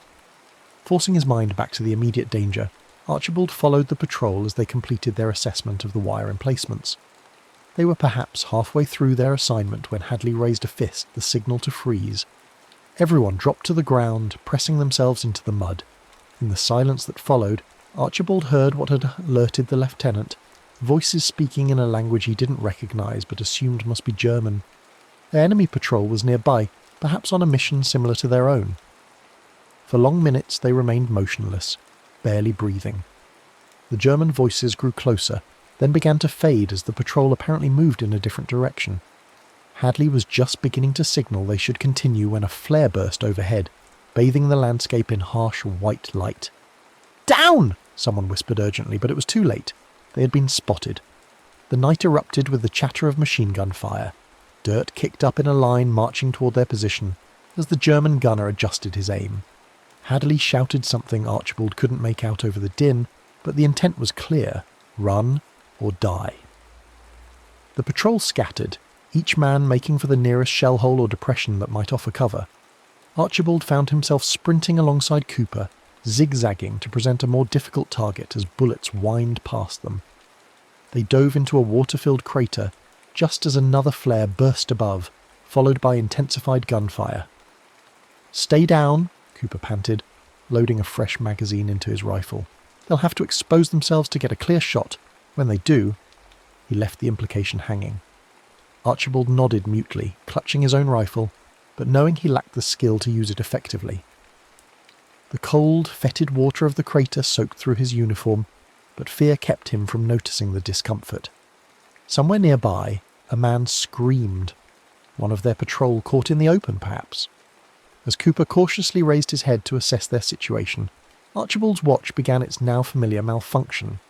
The ticking accelerated, the face glowed, and the hands spun wildly. He tried to warn Cooper, to explain what was happening, but found himself unable to speak as the air around them seemingly thickened into something with the consistency of syrup. Time slowed, stretched, then stopped altogether. Cooper remained frozen in mid-motion, his features locked in an expression of grim determination. The water in the crater ceased to ripple. Even the tracer rounds from the machine gun hung suspended in the air like deadly fireflies. In this moment outside of time, Archibald became aware of something extraordinary. He could move, not just himself, but objects around him. He reached out and touched one of the suspended bullets, finding it solid and hot to the touch. With careful pressure, he was able to nudge it slightly off its trajectory. An idea formed in his mind, a desperate, possibly insane idea. If he could alter the path of one bullet during this temporal anomaly, what else might he change? Could he affect the outcome of the firefight? Perhaps save lives that would otherwise be lost? With trembling hands, he reached for other suspended projectiles, diverting them away from where he and Cooper crouched. It was painstaking work, requiring both physical and mental effort that left him gasping. Each bullet he touched seemed to resist his interference, as if reality itself objected to his meddling. As he worked, he became aware of a strange phenomenon. After images, or ghosts of events that had not yet occurred. He could see hazy outlines of Cooper raising his rifle and firing, of German soldiers advancing across no man's land, of blood blooming from wounds not yet inflicted. It was as if the immediate future existed as a probability field that he could perceive while in this suspended state. More disturbing still, he noticed thin, fracture-like lines in the air itself, visible only when he moved his head in certain ways, catching the light of the frozen flares. They resembled cracks in glass, spreading outward from his position like a spider's web. Were these physical manifestations of the damage he was doing to the time stream by his very presence, let alone his interference? Before he could consider the implications further, he felt a sharp pain in his chest, radiating outward from where the watch pressed against his skin. The timepiece had grown searingly hot, burning through fabric to leave its imprint on his flesh. The pain broke his concentration, and reality shuddered around him. Time resumed its normal flow with a sensation like a physical blow. The redirected bullets flew off in their new trajectories, missing their targets. Cooper fired his rifle without seeming to notice anything amiss. The German machine gun fell silent, its operators perhaps confused by their sudden inability to hit what should have been easy targets. "Now!" Cooper shouted, grabbing Archibald's arm. "Back to our lines while they're regrouping."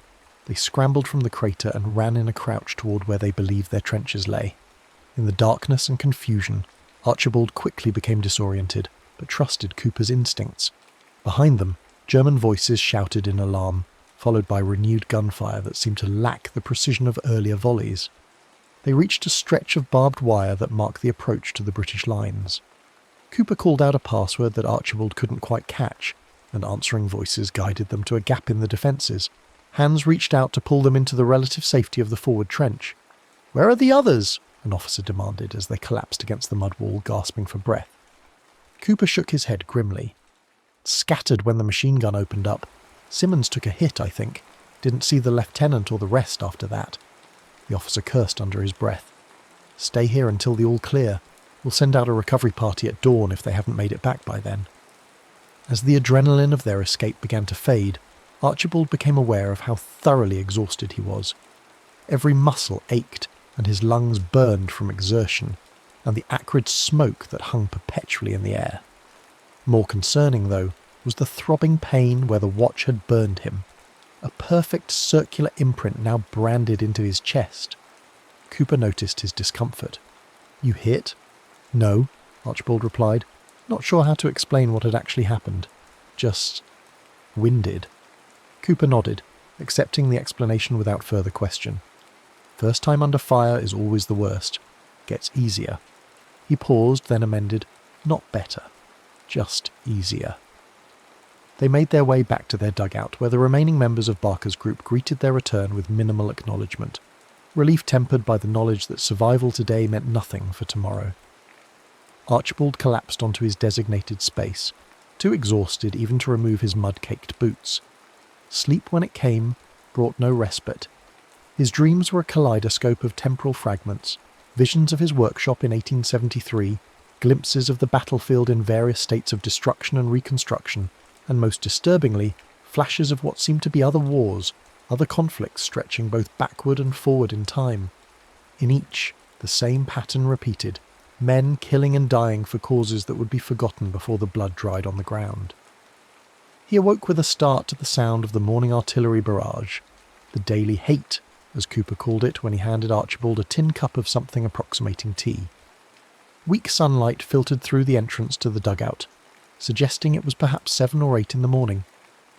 "Barker wants you on messenger duty today," Cooper informed him. "Probably figures you're not ready for the firing line after last night. Report to the command post after stand 2. Archibald nodded gratefully, still struggling to fully wake. As he sipped the tepid tea, he surreptitiously examined his watch. It appeared normal now, ticking with reassuring regularity, though the face seemed subtly altered. The numerals more deeply etched, the hands slightly more ornate. He wondered if these changes were physical manifestations of whatever temporal disturbances the device was experiencing, or merely tricks his exhausted mind was playing on him. The burn on his chest throbbed in time with the watch's ticking, creating an unsettling connection between his flesh and the timepiece. When he touched the wound through his shirt, he felt an echo of the strange sensations he had experienced during the temporal anomaly in No Man's Land. A stretching of perception, a blurring of moments into one another. After the morning stand 2, Archibald made his way through the trench network to the command post, a slightly more substantial dugout reinforced with corrugated iron and containing actual furniture in the form of a map table and several chairs. There, a harried lieutenant handed him a sealed envelope and terse instructions to deliver it to a Captain Blackwood at a forward observation post half a mile down the line. The journey through the communication trenches was physically demanding, ducking under low-hanging support beams, navigating around work parties, repairing collapsed sections, occasionally pressing himself against the wall to allow stretcher-bearers carrying the wounded to pass. The entire network of trenches formed a grotesque parody of a city's streets, complete with intersections marked by crude signposts bearing names like Piccadilly and Oxford Street. Bleak humour from men desperate to impose some familiarity on this alien landscape. As he travelled, Archibald attempted to organise his thoughts about his situation. The evidence suggested that his father's device had indeed created some kind of temporal displacement, throwing him decades into the future. But why here? Why now? Was it random chance that had deposited him in the middle of this particular hell, or was there purpose behind it? More pressing was the question of how to return to his own time. The device itself remained in 1873, presumably still on his workshop table. All he had was his pocket watch, which seemed somehow linked to the temporal disturbances he was experiencing, but offered no obvious means of controlling them. His contemplation was interrupted by the sound of approaching footsteps, unusual in their rhythm and heaviness. Looking up, he saw a most unexpected sight. A woman making her way confidently through the trench, dressed in the uniform of a nurse. She was perhaps in her late 20s, with intelligent eyes and a face that, while not conventionally beautiful, possessed a striking quality of determination. She nodded to Archibald as she passed, then paused, her gaze lingering on him with sudden interest. "You're new," she stated rather than asked, her accent marking her as educated and possibly upper class. "Yes," he replied, uncertain what else to say. "Archibald Whitmore." "Charlotte Winters," she returned, extending a hand which Archibald shook after a moment's hesitation.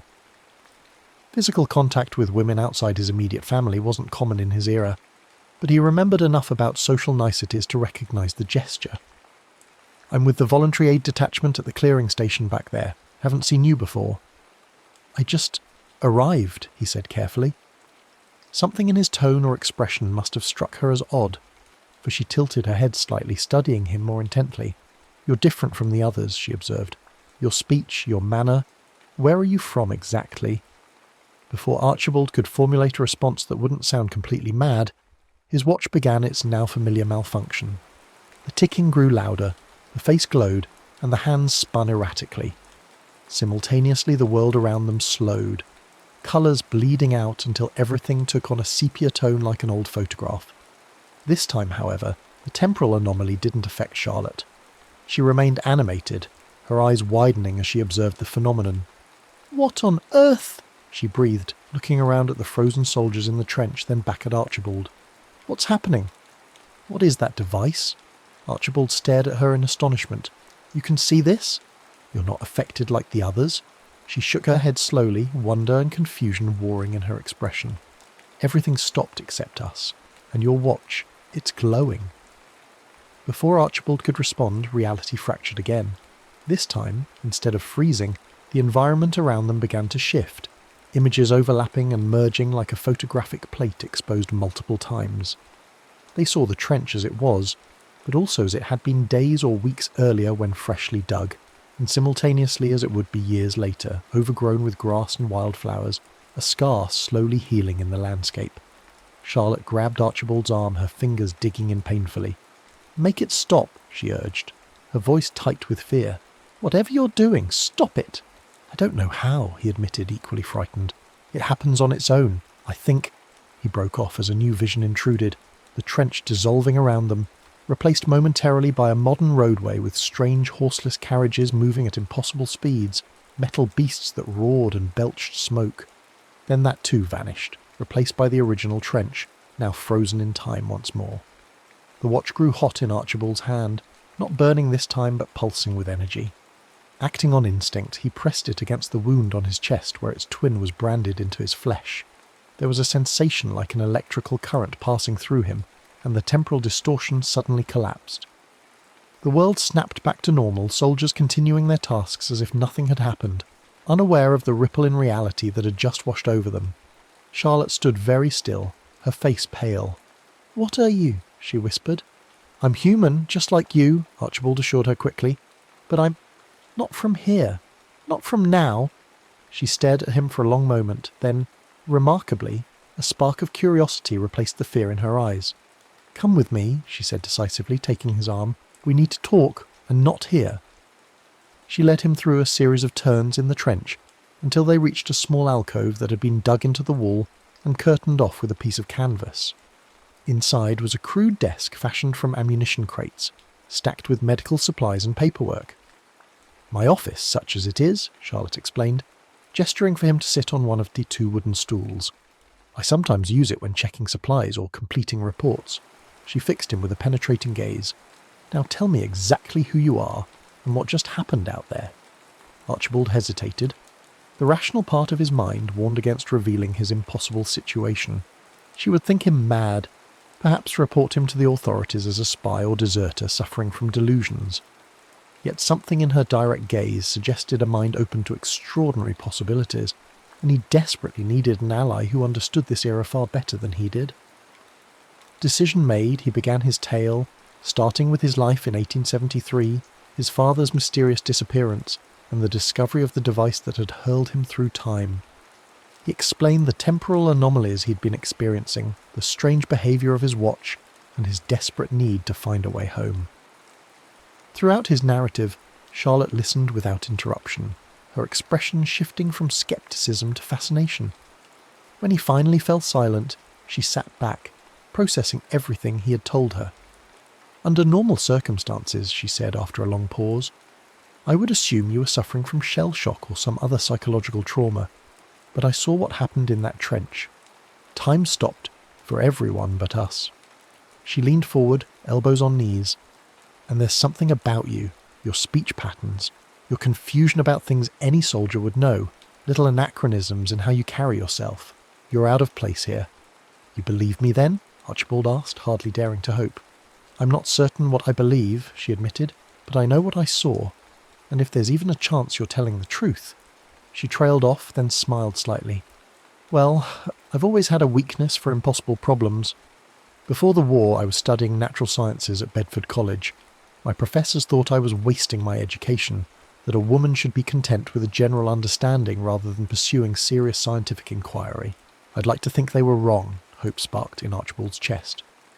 "Then you'll help me?" "I'll try," she promised, "though I'm not sure how much help I can be with matters involving time travel. It's hardly covered in nursing textbooks." Her attempt at humour faded quickly. "But first I need to see that wound you mentioned. Where the watch burned you." Reluctantly, Archibald opened his shirt enough to reveal the circular burn on his chest. Charlotte's clinical detachment faltered momentarily at the sight. A perfect imprint of the watch face, the numerals and hands clearly visible on his reddened flesh like some bizarre tattoo. "Extraordinary," she murmured, leaning closer to examine it.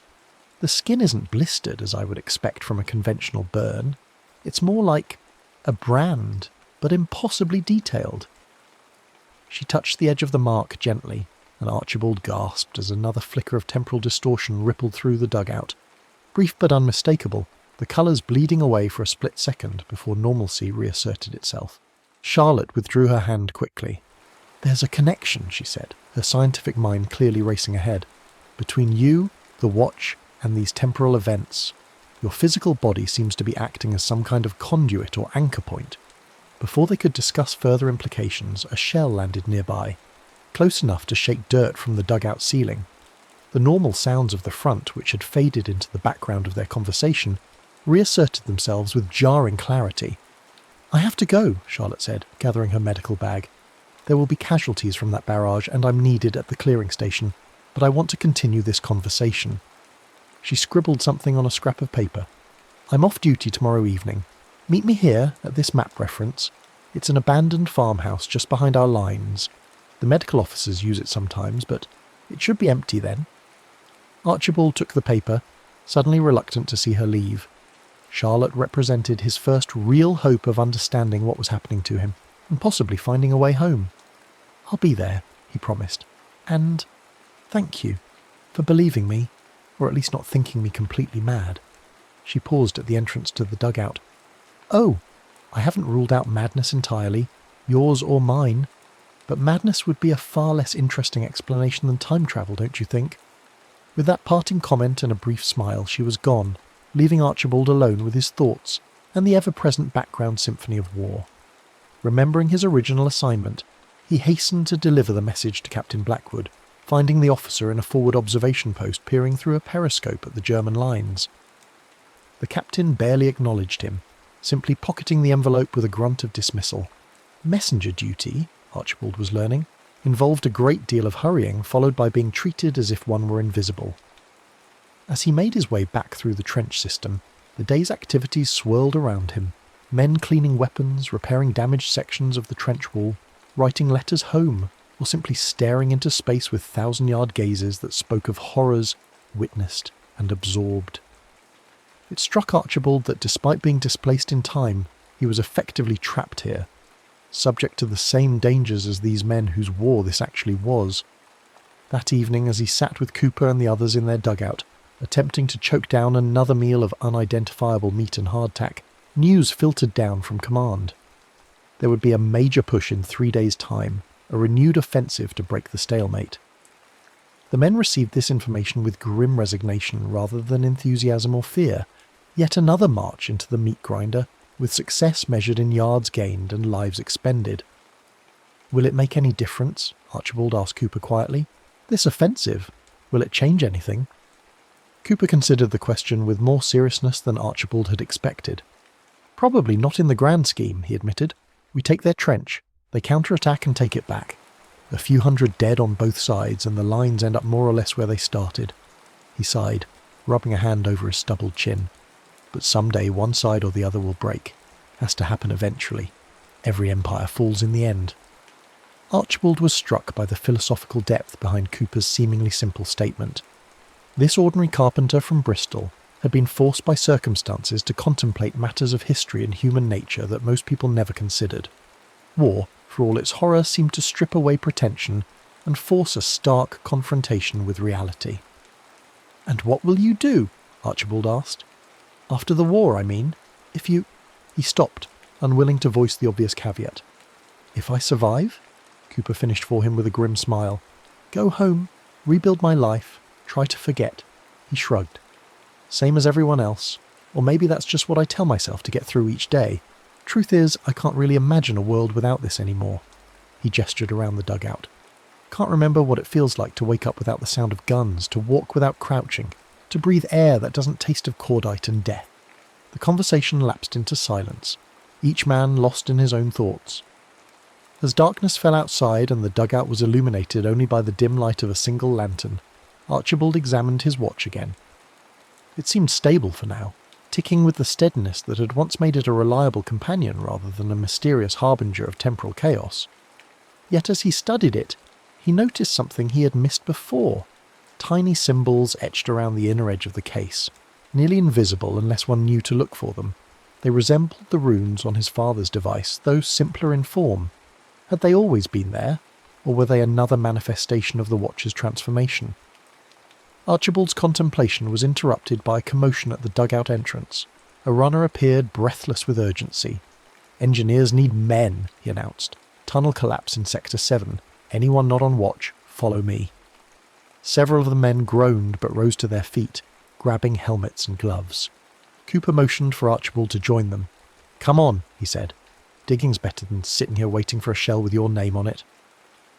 They followed the runner through the darkened trench system to an area Archibald hadn't seen before, where a large entrance had been cut into the trench wall, reinforced with timber supports. Men were emerging from this opening, covered in dirt and coughing violently.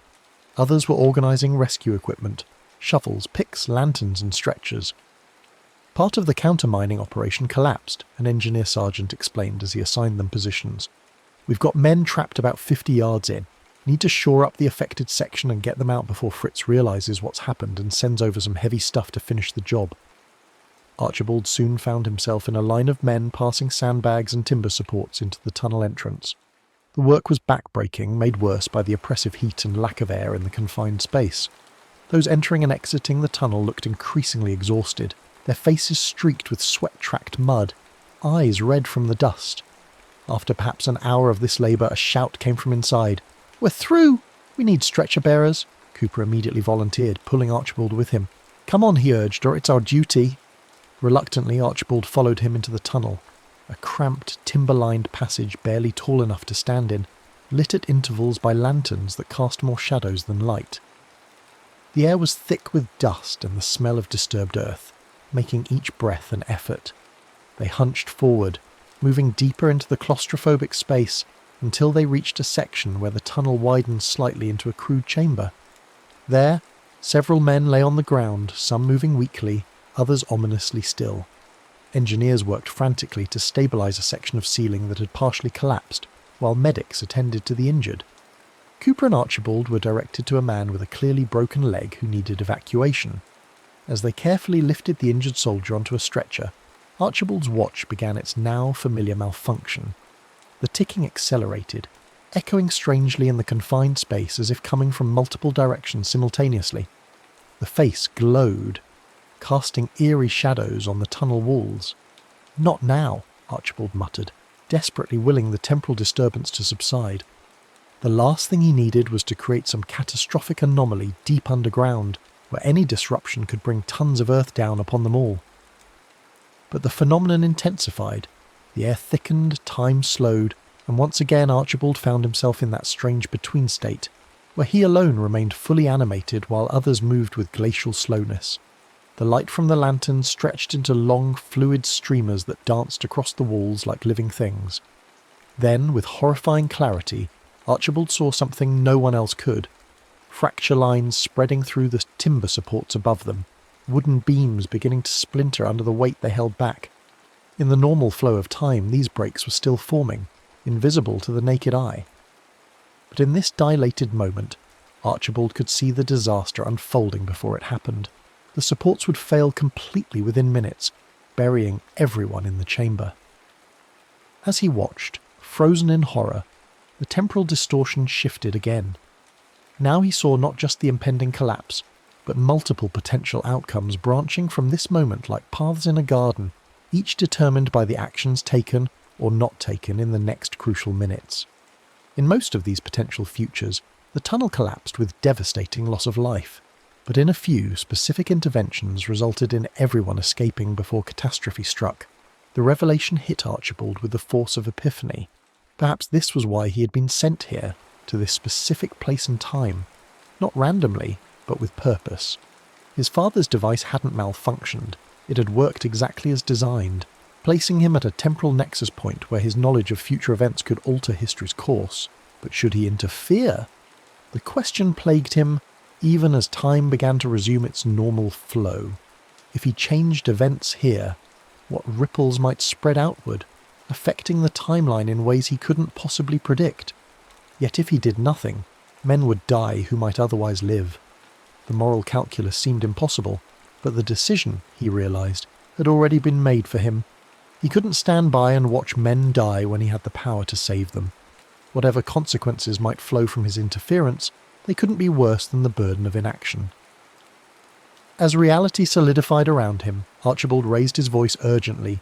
"Everyone out!" Now! The supports are failing! The engineers looked at him sceptically until one of them noticed a fresh crack appearing in a timber directly above them, accompanied by an ominous creaking sound. "He's right," the man shouted. "Evacuate! Move the wounded first!" A flurry of activity ensued as stretchers were hastily loaded and men began filing toward the exit. Archibald helped Cooper with their assigned casualty, moving as quickly as the confined space allowed. Behind them, the groaning of the overburdened supports grew louder, small showers of dirt beginning to rain down from the ceiling. They had nearly reached the tunnel entrance when a massive crash echoed from the chamber they had just left, followed by a concussive wave of dust and displaced air that knocked several men off their feet. The collapse had begun. "Run!" someone shouted unnecessarily, as everyone was already moving at their maximum speed through the restrictive tunnel.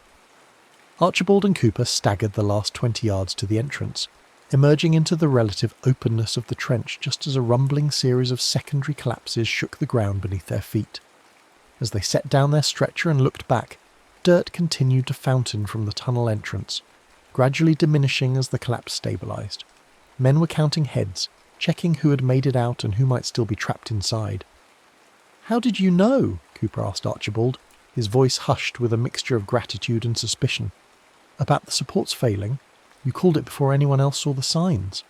Archibald opened his mouth, then closed it again, unsure how to explain. Before he could formulate a response, the engineer sergeant approached, his face grey with dust but his eyes sharp with curiosity. "Good eye, lad," the sergeant said. "Don't know how you spotted that fracture from where you were standing, but you saved lives today. If we'd stayed in that chamber another minute—" He left the thought unfinished, clapping Archibald on the shoulder before moving off to organise the wounded men's evacuation to the field hospital. Cooper continued to study Archibald with newfound interest. "There's something different about you," he said finally. "Can't put my finger on it, but it's there." He smiled slightly. "Whatever it is, I'm glad you were with us tonight."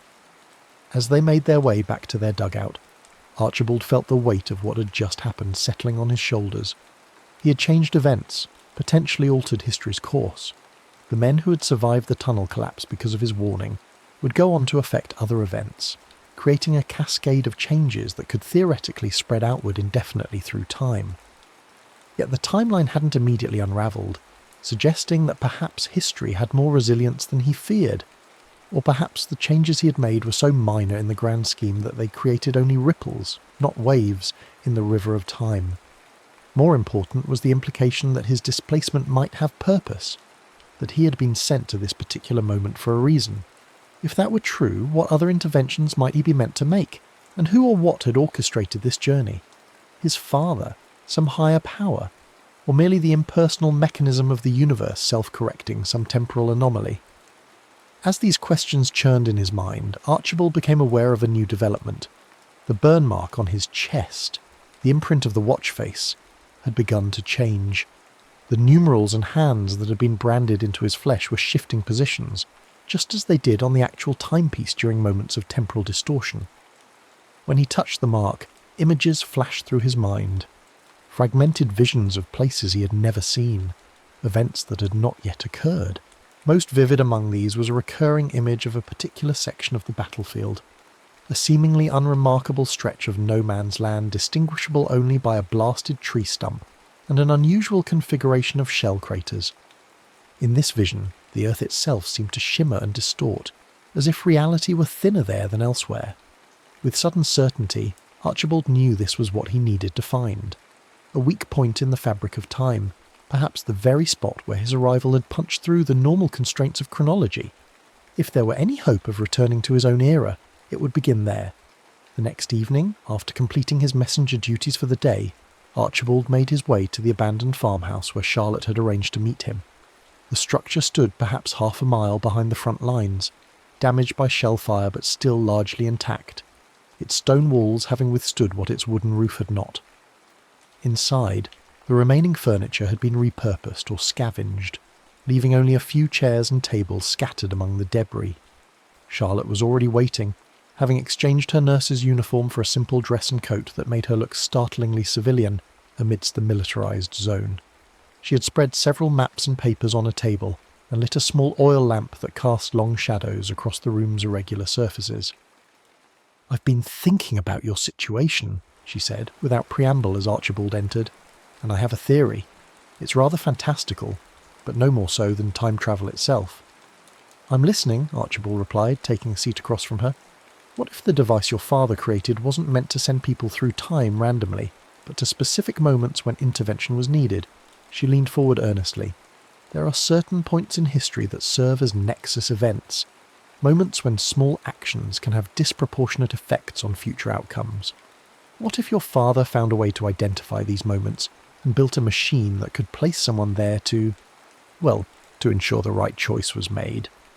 The theory aligned with Archibald's own recent thoughts regarding the tunnel collapse, but raised further questions. But why me? And why this particular war? What could be so important here that it would justify tearing someone from their own time? Charlotte's expression grew sombre. "This isn't just any war, Archibald. The scale of this conflict is unprecedented in human history. Millions are already dead, and millions more will die before it's over. And I fear it won't truly end even when the fighting stops. The hatred and resentment being sown now will bear bitter fruit for generations." She pushed one of her papers toward him, a series of calculations and diagrams he didn't fully understand. "I've been studying reports from all along the front, looking for patterns in what you described. Moments when time seems to behave abnormally. There are accounts, mostly dismissed as hallucinations or battle fatigue, of soldiers experiencing strange phenomena, moments that repeat, premonitions of events seconds before they occur, glimpses of landscapes as they existed before the war." "Temporal fractures," Archibald murmured, remembering the crack-like patterns he had seen in the air during his own experiences. "Exactly, and they seem to cluster in specific areas." She pointed to several locations marked on her map, particularly here, near what the soldiers call the Blasted Heath, a section of no man's land that's been contested so many times the earth itself seems changed by it. Archibald felt a shiver of recognition. A stretch with a distinctive tree stump and an unusual pattern of shell craters? Charlotte looked up sharply. "Yes.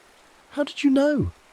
He explained about the visions he'd been experiencing, the changing mark on his chest, and his growing certainty that this location held the key to understanding his displacement. As he spoke, Charlotte's expression shifted from scientific curiosity to something approaching awe. "It's all connected," she breathed. "You, the watch, these fractures in time, they're part of something larger. The question is, what are you meant to do now that you're here?" Before Archibald could respond, the distant rumble of artillery grew suddenly louder, and the farmhouse shuddered as shells began landing closer than before. A new barrage, heavier than the usual evening. Hate. Charlotte quickly gathered her papers. "We should get to shelter. The Germans must have spotted movement in this sector and adjusted their fire." They hurried to the farmhouse cellar, a stone-walled chamber that offered better protection than the partially destroyed upper floors.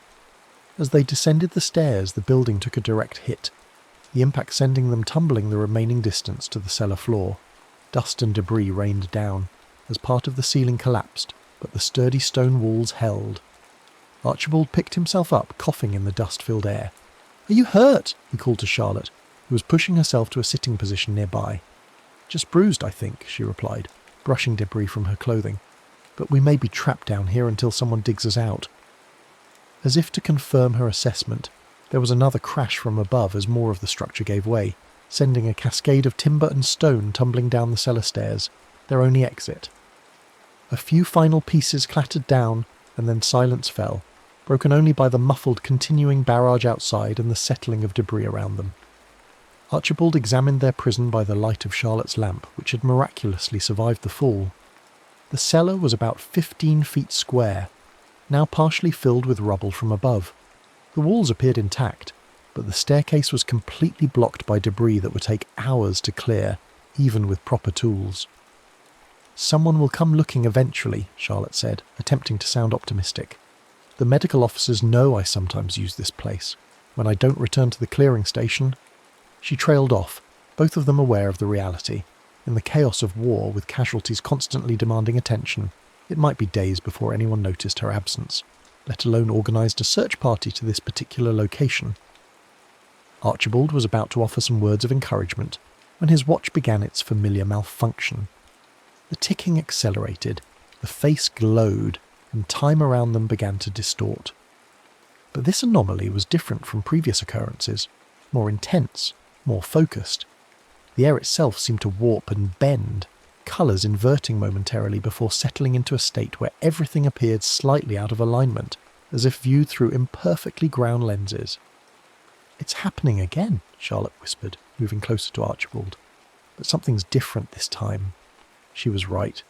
Rather than freezing or slowing, time seemed to be folding around them, creating what Archibald could only describe as pockets of temporal distortion throughout the cellar. In one corner, rubble that had fallen during the collapse now rose back to the ceiling, then fell again in an endless loop. In another, dust motes hung completely motionless in the air, while everything else continued to move normally. Most dramatically, a section of the cellar wall directly opposite them began to shimmer and fade, revealing glimpses of other times and places. The farmhouse as it had been before the war, green fields stretching to distant trees, the same location decades in the future, overgrown but peaceful, and most disturbingly a vision of trenches more ancient than their own, filled with soldiers in Roman armour, suggesting this land had known war long before the current conflict. "It's as if the barriers between time streams are breaking down," Archibald said, watching in fascination and horror as reality fluctuated around them. "My presence here, my interference with events, I think I'm causing damage to the fabric of time itself." Charlotte's scientific mind was clearly racing to process what she was witnessing. Or perhaps these barriers were already weakened, and that's why your father's device sent you here specifically, to repair the damage, not cause it. As if responding to their discussion, the watch grew hot in Archibald's hand, while the matching brand on his chest burned with renewed intensity. Acting on instinct, he pressed the watch against the mark, gasping as energy surged through him like an electrical current. The cellar around them destabilized further, reality seeming to hold its form only directly around their bodies, while dissolving into temporal chaos elsewhere. Through this maelstrom a pattern emerged. Various visions and distortions began to organize themselves into what appeared to be a pathway, leading to the shimmering section of wall that now resembled a doorway more than a solid barrier. "I think," Archibald said slowly, "we're being shown a way out. Not just from this cellar, but perhaps a way for me to return home." Charlotte gripped his arm tightly. "If you step through that portal, or whatever it is, you might end up anywhere, any time. It could be a one-way journey with no guarantee of reaching your own era." "I know," he acknowledged, "but I'm beginning to understand why I was sent here. Not just to save those men in the tunnel, but to witness this war, to understand what humanity is capable of both in cruelty and courage. Perhaps my father hoped that knowledge from the future might somehow help change the past.